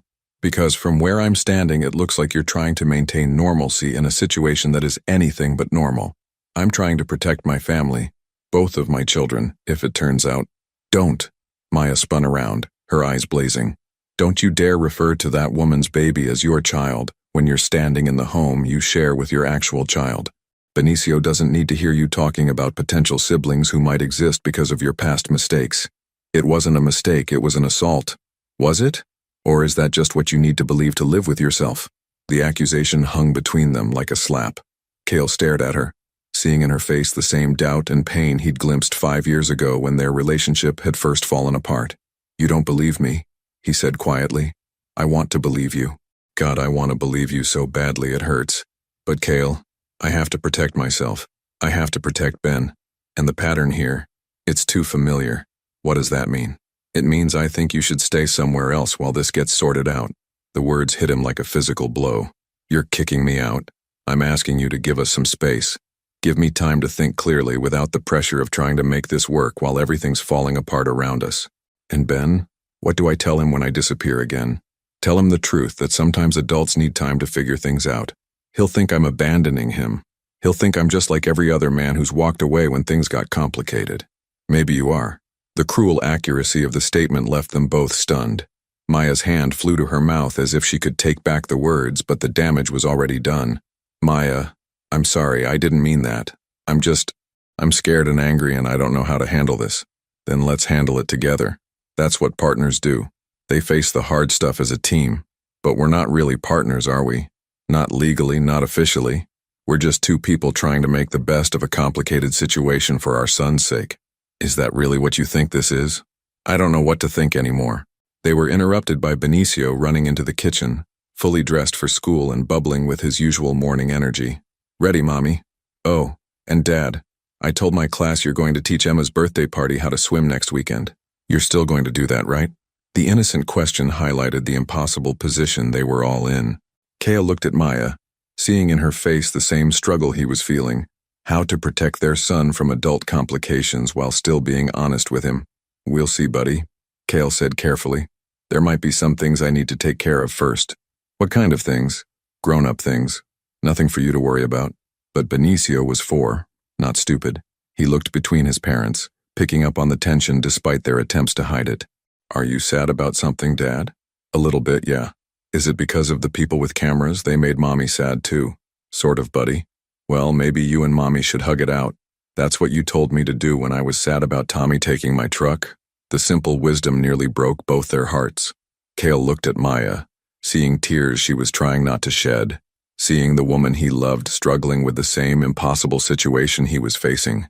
Sometimes grown-up problems are more complicated than kid problems, Maya said gently. But hugging still helps, right? Before either parent could respond, Kale's phone buzzed with a text message, then another, then a flood of them as the story apparently broke wider. I need to go, he said quietly, seeing Maya's face close off again. I need to talk to my lawyer, figure out how to handle the media, try to contain this before it gets worse. And we need to get Ben to school and try to maintain some semblance of normal life for him. They stood there for a moment, 3 feet apart but feeling like miles, while their son looked between them with growing confusion and worry. I'll call you tonight, Kale said. Okay. And Maya, whatever you're thinking, whatever you're feeling about all this, I love you. I love our family. And I'm going to fight for both of you, regardless of what Jessica's agenda is or what those DNA results say. She nodded, not trusting her voice, and he was gone, leaving her alone with their son and the weight of impossible decisions. But as Benicio's small hand slipped into hers and he asked, Is Dad coming back tonight? Maya realized that the hardest part wasn't deciding whether to trust Kale again. The hardest part was admitting that she was terrified of losing him just when she'd finally found the courage to love him completely. Would the truth set them free? Or would Jessica's final manipulation destroy the family that had survived so much already? Kale spent 3 days in a sterile downtown hotel room, fielding calls from lawyers and watching his life dissected on every news channel. The DNA results were due that afternoon, and each passing hour felt like a countdown to either vindication or complete destruction. His phone buzzed with a text from Maya. Ben keeps asking when you're coming home. I don't know what to tell him. The message was the first communication he'd received from her since leaving the apartment, and the word home in it gave him more hope than he probably deserved. He was about to respond when another call came in from David. I found something, his lawyer said without preamble. Something big. The DNA results? Better. I found out who's been paying Jessica. David's voice was tight with excitement. It's Harrison Webb. Kale felt the blood drain from his face. Harrison Webb was the board member who'd led the vote to remove him as CEO, a man who'd been quietly maneuvering for control of Donovan Marine Solutions for years. Harrison? But why would he? Think about it, Kale. With you gone and the company in chaos, he was positioned to take over. But when you walked away voluntarily and maintained your stock holdings, that complicated his plans. Jessica's accusations served 2 purposes. They destroy your reputation completely, making a comeback impossible, and they provide grounds for a morality clause that could force you to sell your remaining shares. The pieces clicked into place with sickening clarity. He's been planning this from the beginning. It gets worse. I've been digging into Jessica's medical records, don't ask how, and the conception date she's been claiming. It's off by 3 weeks. The real conception date puts the father as someone she was seeing regularly during that time period. Do we know who? Harrison's son, Marcus. Apparently they've been in an on and off relationship for over a year. She's carrying his baby, not yours. Kale sank into the hotel room chair, overwhelmed by relief and rage in equal measure. So this whole thing is an elaborate frame job designed to destroy you personally and professionally. I've got the medical records, the bank transfers, even some text messages between Jessica and Marcus discussing the plan. We have everything we need to prove you're innocent. How long before we can go public with this? I'm calling a press conference for 6 p.m. But Kale, I think you should tell Maya first. This is going to be all over the news, and she deserves to hear it from you." An hour later, Cale stood outside the apartment he'd been calling home for 3 months, his heart hammering as he knocked on the door he'd once entered freely. Maya opened it, her face carefully neutral. Behind her, he could see Benicio playing on the living room floor, building an elaborate castle out of blocks. "The DNA results came back," he said without preamble. Her face went pale. "And? I'm not the father, but that's not the important part." "Maya, can I come in? There's a lot I need to tell you." She stepped aside and he walked into the space that felt more like home than any mansion he'd ever owned. Benicio looked up from his blocks and squealed with delight. "Dad, you came back. I knew you would." He launched himself into Cale's arms with the unquestioning faith that only children possessed. "I told you I always would, didn't I?" Cale said, holding his son close and breathing in the familiar scent of childhood, fruit snacks and sunshine and innocence. Over Benicio's head, he met Maya's eyes.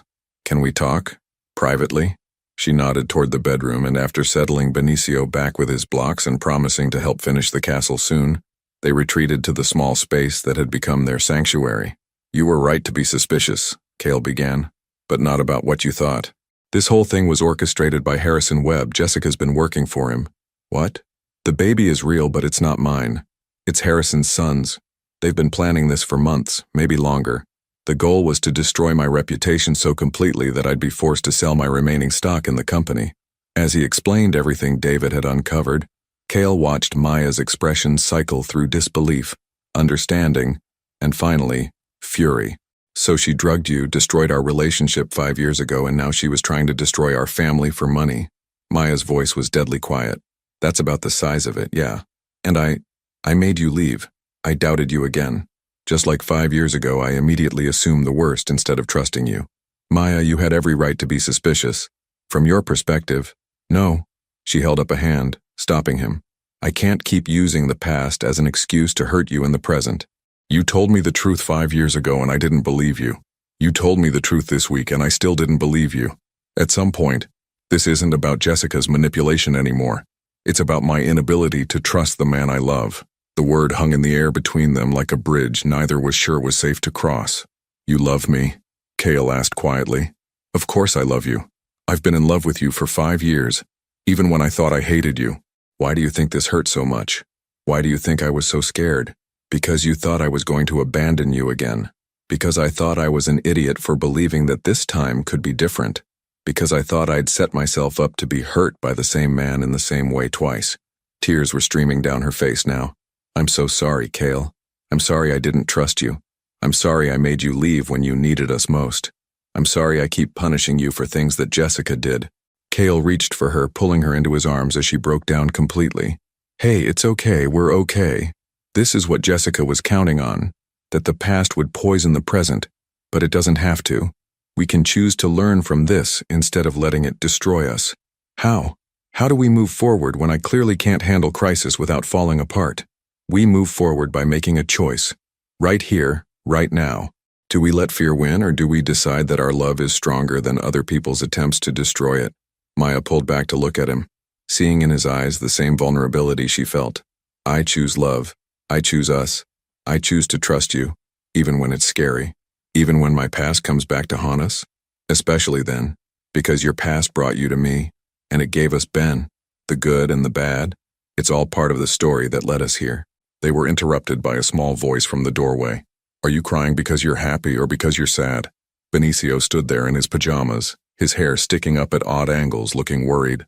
"Happy," Maya said, wiping her eyes. "Definitely happy. Does that mean Dad doesn't have to sleep in the hotel anymore?"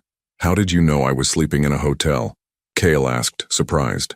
"I heard Mommy talking to Aunt Lisa on the phone. She said she made a mistake and she missed you and she was scared you were going to decide we were too much trouble." The innocent eavesdropping revelation made both adults wince. They'd tried so hard to protect him from their adult problems, but children absorbed everything.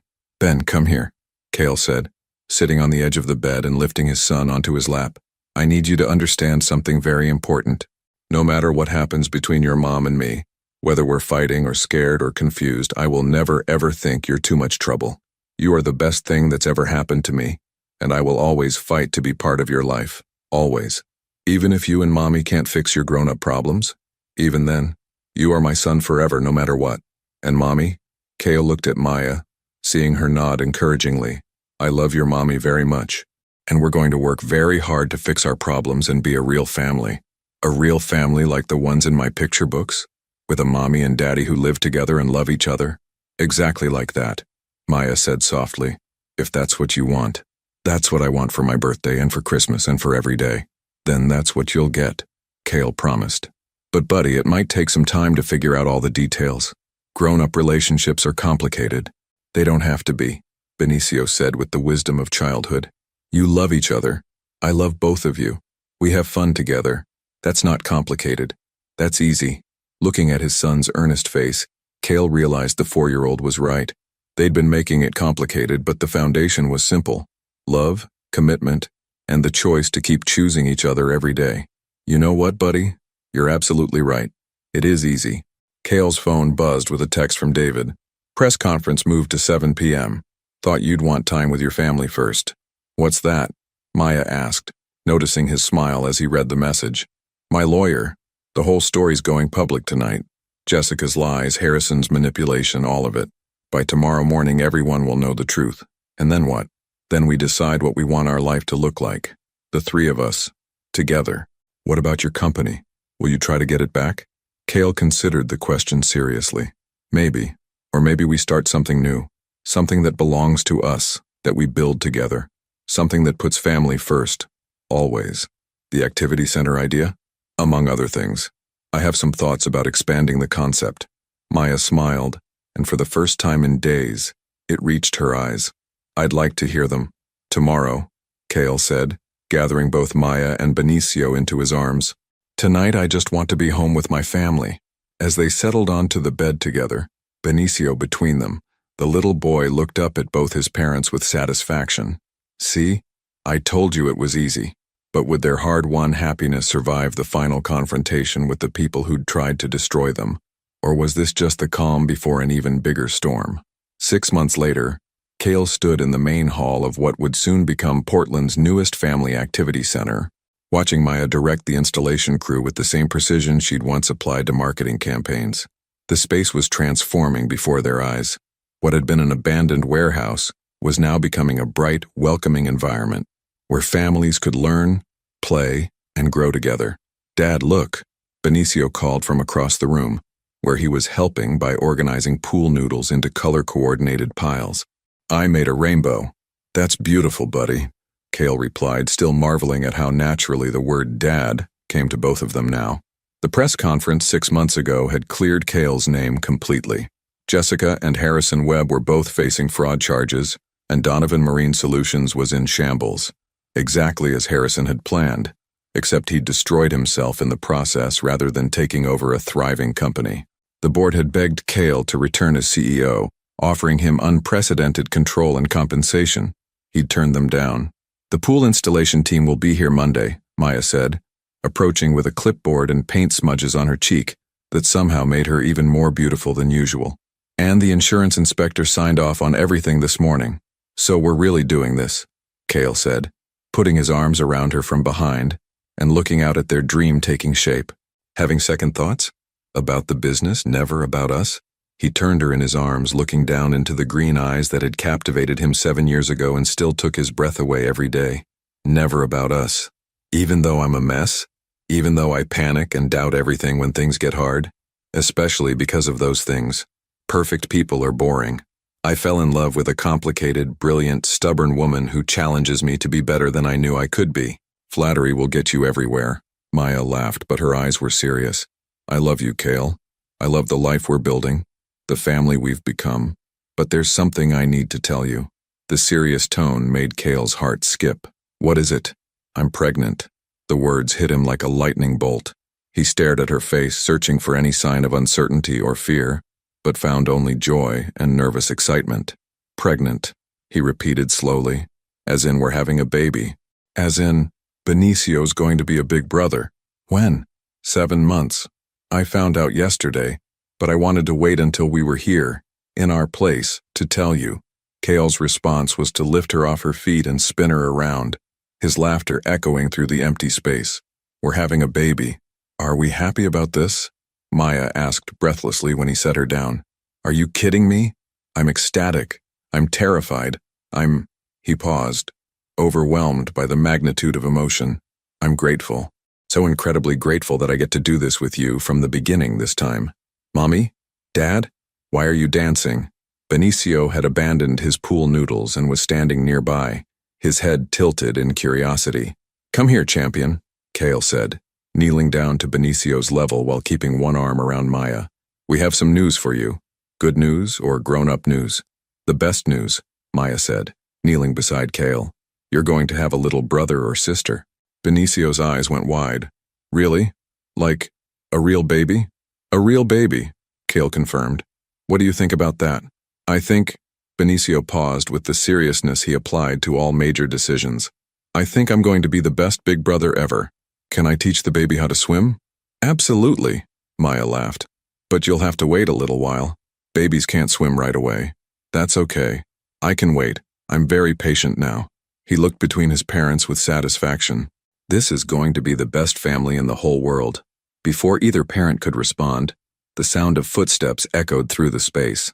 They turned to see David, Kale's lawyer, approaching with someone Kale didn't recognize. A tall woman in an expensive suit carrying a briefcase. Kale, sorry to interrupt, David said, his expression serious. But there's something you need to know. This is Sarah Mitchell from the prosecutor's office. The woman stepped forward, her demeanor professional but not unsympathetic.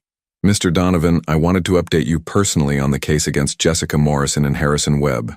Kale instinctively moved closer to Maya, creating a protective barrier around their family. What about them? Harrison Webb was found guilty on all counts of fraud and conspiracy. He'll be serving 15 years in federal prison. But Jessica, she paused, clearly uncomfortable. Jessica Morrison died by suicide 3 days ago in county lockup. She left behind a full confession detailing everything. The drugging 5 years ago, the fake pregnancy claims, the payments from Webb, all of it. The news hit like a physical blow.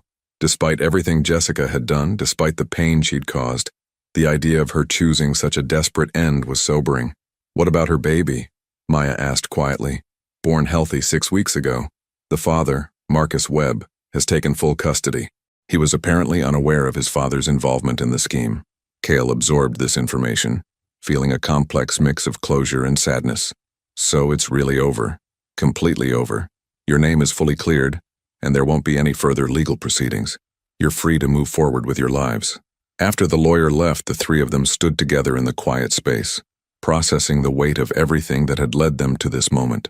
Are you okay? Maya asked, studying Kale's face. I feel sorry for her, he admitted. I know that's probably stupid given everything she did, but she was clearly struggling with things I can't even imagine. It's not stupid. It's compassionate. It's one of the things I love about you. Daddy, what's suicide? Benicio asked with the direct curiosity that made all adult conversations more complex. Kale and Maya exchanged a look. How do you explain such darkness to a child who sees the world in terms of swimming lessons and sandbox castles? Sometimes grown-ups have problems that feel too big to handle, Maya said carefully, and sometimes they make very sad choices because they can't see any other way. But there's always another way, right? There's always someone to help? Yes, buddy. There's always someone to help. That's why families are so important. We help each other through the hard times, like how you and Mommy helped each other when you were sad about the mean lady. Exactly like that, Kale said, pulling his son into a hug. Families stick together. As the afternoon sun streamed through the skylights of their future activity center, painting everything in golden light, Kale looked around at what they'd accomplished. Not just the business, though that was going to be amazing, but the life they'd built together, the trust they'd learned to maintain even when it was hard, the love they'd chosen even when fear told them to run. I have an idea, he said suddenly. Uh-oh, Maya teased. Your ideas tend to be life-changing. What if we got married? Right here, right now? What? Maya stared at him, clearly not having expected this. Think about it. This is our place, the first thing we built together. Our son is here. We just found out we're having another baby. And after everything we've been through, after all the delays and obstacles and other people trying to keep us apart, I don't want to wait another day to make you my wife. Kale, we can't just get married right now.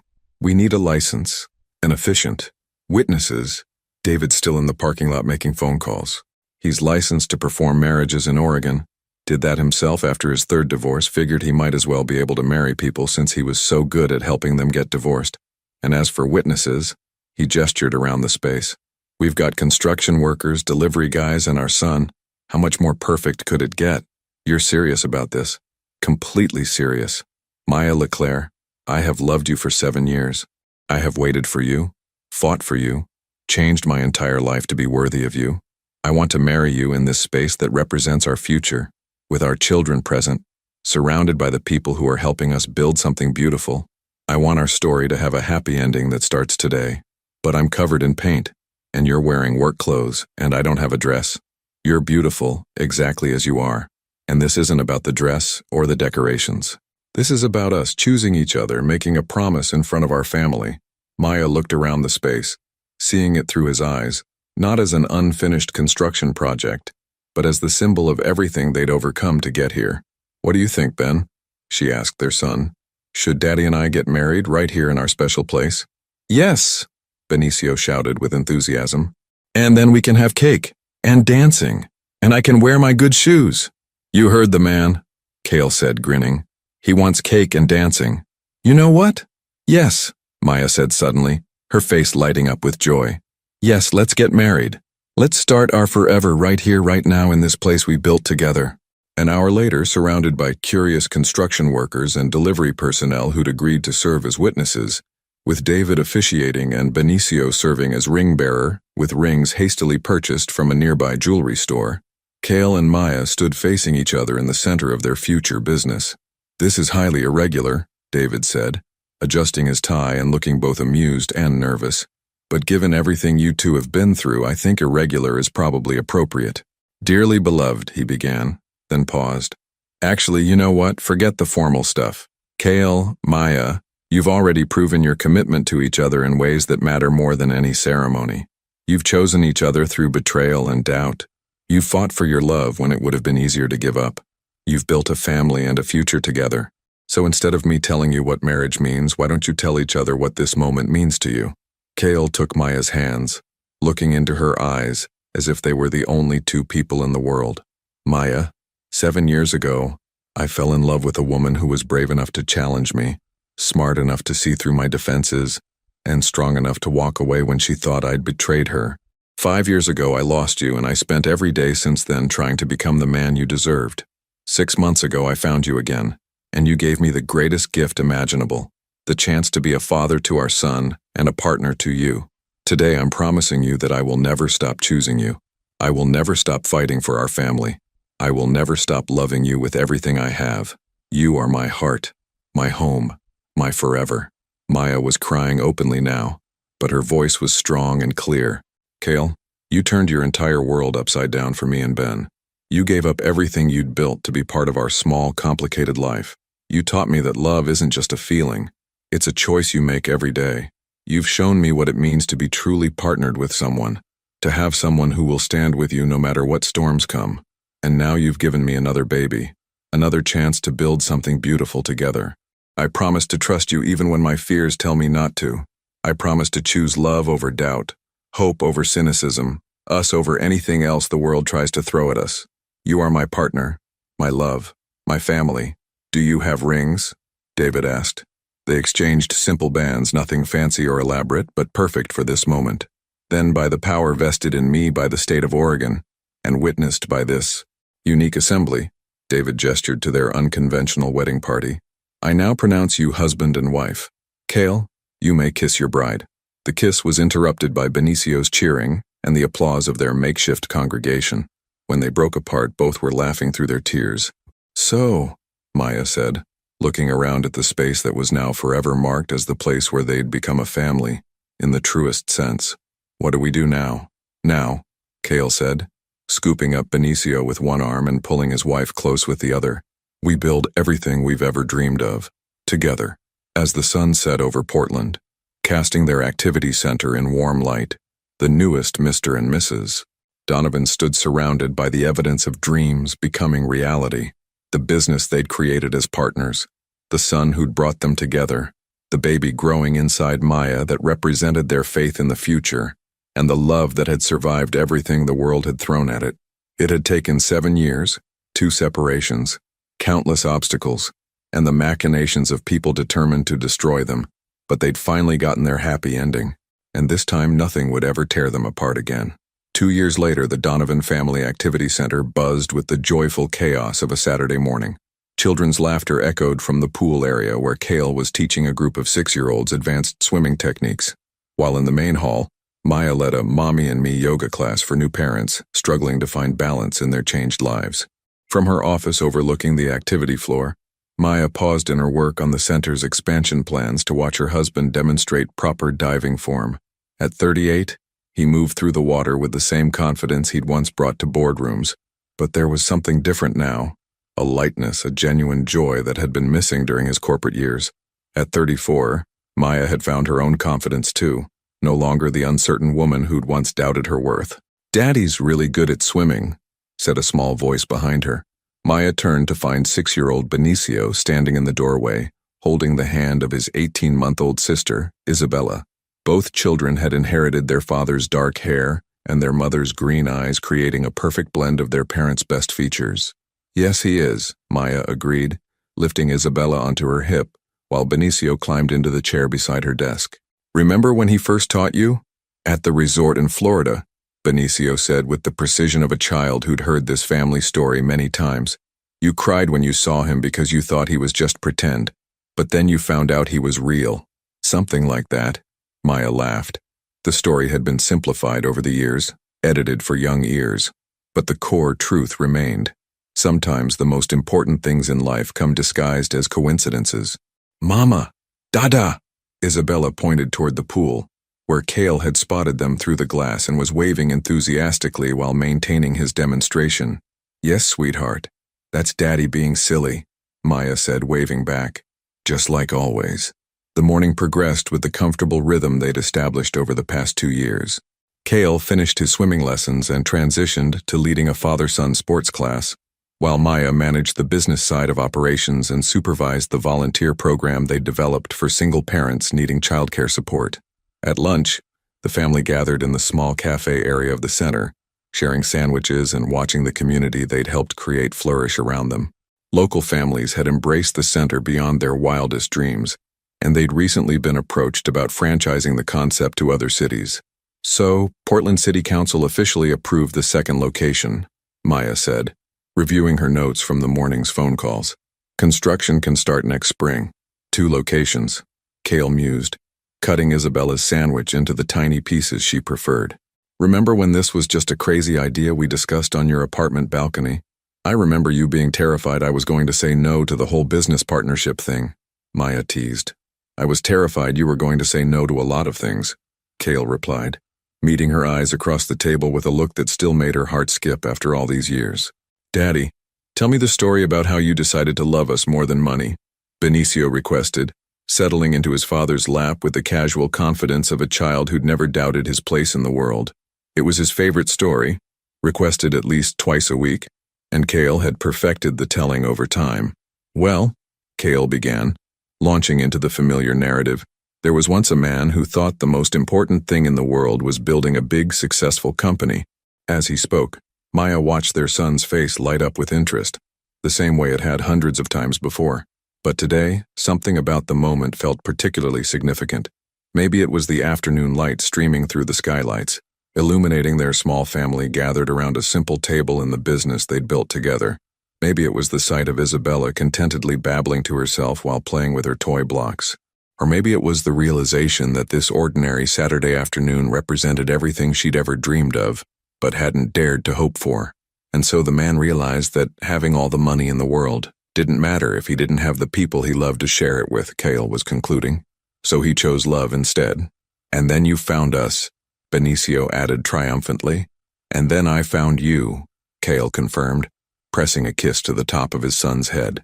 "The most important discovery of my life." Later that afternoon, after the center had closed and the family had returned to the house they'd bought 6 months earlier, a comfortable 4-bedroom in a neighborhood with excellent schools and a backyard perfect for playground equipment, Maya found herself reflecting on the journey that had brought them here. The house was nothing like Cale's former Boston penthouse, but it was everything they needed. Children's artwork covered the refrigerator, Toys were scattered across the living room and the walls echoed with the constant noise of a growing family. It was chaotic and imperfect and absolutely wonderful. "Penny for your thoughts," Cale said, joining her on the back porch where she was watching Benicio push Isabella on the swing set he'd installed last summer. "Just thinking about choices," Maya replied, settling against his side as naturally as breathing. "About all the moments in our lives when we could have chosen differently. Any regrets? Not one. Even the painful parts led us here. Even Jessica's manipulation? Even the 5 years we lost?" Maya considered this seriously. Even those things. If we'd stayed together 7 years ago, would we have been ready for this? Would we have appreciated what we have now if we hadn't almost lost it? "Philosophical questions for a Saturday evening," Cale observed. "I've been thinking about what advice we'd give to other couples going through what we went through. What would we tell someone facing the choice between career success and family happiness?" "That's easy," Cale said without hesitation. "We'd tell them that success without someone to share it with is just expensive loneliness. We'd tell them that family is the only investment that pays dividends in love." Very poetic for a former CEO. "I learned from the best. You've made me more articulate about emotions, and you've made me braver about taking risks." They sat in comfortable silence, watching their children play in the golden hour light that made everything look like a painting. Isabella had convinced Benicio to push her higher, and her delighted squeals filled the air. "Cale?" Maya said suddenly. Thank you." "For what?" "For choosing us. For giving up everything you'd built to be part of our small, complicated life. For teaching me that love isn't just about feeling safe. Sometimes it's about being brave enough to trust someone completely. Thank you for giving me a second chance, and a third chance, and for loving me enough to let me prove that some people really can change. We both changed. That's what made this work." As the sun began to set, painting the sky in shades of pink and gold, the family gathered inside for dinner. It was nothing fancy, leftover spaghetti and garlic bread, but it was served with conversation and laughter, and the kind of easy affection that comes from truly knowing the people around your table. After the children were bathed and settled into bed with stories and songs, Cale and Maya found themselves alone on their living room couch, sharing a bottle of wine and planning the week ahead. Soccer practice Tuesday, Isabella's pediatric checkup Wednesday, the meeting with the franchise investors Friday, Maya recited from memory. "And don't forget Ben's school play next Thursday. He's very serious about his role as tree number 3. Most important tree in the forest," Maya agreed solemnly. "Do you ever miss it?" Cale asked suddenly. "The simplicity of being single, when the only person you had to worry about was yourself?" Maya looked at him in surprise. "Do you?" "God, no. But I was wondering if you did. This life we've built, it's beautiful, but it's not easy. There's always someone who needs something, always a crisis to manage, always competing priorities. And I want to make sure you're happy, really happy. Not just content or grateful, but genuinely fulfilled." Maya set down her wine glass and turned to face him fully. "Cale Donovan, are you fishing for compliments about your husbanding skills? Maybe a little. Well, let me be clear. This chaotic, complicated, never a dull moment life we've built together, it's everything I ever wanted but was too scared to ask for. You and our children are the best part of every single day. Even when Ben refuses to eat anything green. Even when Isabella decides 3 a.m. is party time.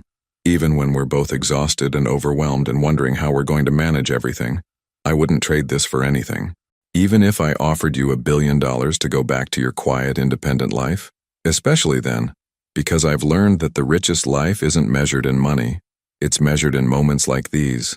In children's laughter, in shared dreams, in the privilege of building something meaningful with someone you love completely. So no regrets about the CEO's wife who gave up her quiet life for chaos and children? None whatsoever. How about you? Any regrets about the billionaire who gave up his empire for sandbox castles and soccer practices? Only one. Maya's eyebrows raised. Oh? I regret that it took me so long to realize what really mattered. I regret all the years I spent thinking success meant being the most powerful person in the room, instead of being the most loved person at the dinner table. Well, you figured it out eventually, and you've more than made up for lost time. Have I? Sometimes I look at Ben and think about all the moments I missed in those first 4 years. His first steps, his first words, all those bedtimes when he needed his dad and I wasn't there. But you're here now, and you'll be here for everything going forward. That's what matters. Promise me something, Cale said, pulling her closer. Anything. Promise me that if I ever start taking this for granted, if I ever forget how lucky I am to have this family, you'll remind me. Even if it means having a difficult conversation or making me face uncomfortable truths. I promise. But Cale, I don't think you're in danger of forgetting. The way you look at our children, the way you prioritize family time, the way you've structured our business to support other families.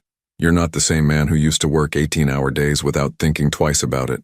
People don't really change that much, do they? I think people reveal who they really were all along. You were always capable of this love, this devotion. You just needed the right reason to let it out. As they prepared for bed that night, Maya caught sight of them in the bathroom mirror, two people who'd been through fire together and emerged stronger. Cale was brushing his teeth while simultaneously helping Isabella, who'd woken up and refused to go back to sleep without both parents, wash her hands, while Maya braided her hair and mentally planned the next day's schedule. It wasn't glamorous. It wasn't the stuff of romantic movies, but it was real, and it was theirs, and it was perfect in its imperfection. You know what I think? Maya said as they finally settled into bed. Isabella contentedly nestled between them, a battle they'd long since stopped fighting. What's that? I think some love stories aren't meant to be simple. I think the best ones require you to fight for them, to choose them over and over again, to grow into the kind of people who deserve that love. Is that what we did? That's exactly what we did, and we're still doing it every day. Every day, Cale agreed, reaching across their sleeping daughter to take his wife's hand. As they drifted off to sleep in their comfortable, imperfect, absolutely wonderful life, both of them carried the same thought. They'd made the right choice.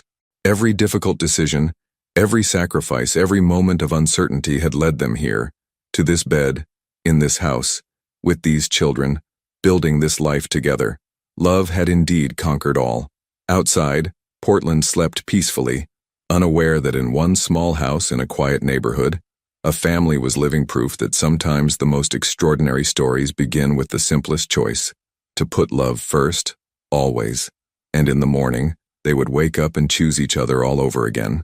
When life forces you to choose between success and love, between security and happiness, between the familiar and the unknown, what choice would you make? Your participation means a lot to the channel. Please share your thoughts in the comments. Thank you for watching. If you enjoyed the story, please subscribe to our channel and leave a comment below letting us know what you thought. Your feedback and support mean a lot to us. Stay tuned for more exciting stories.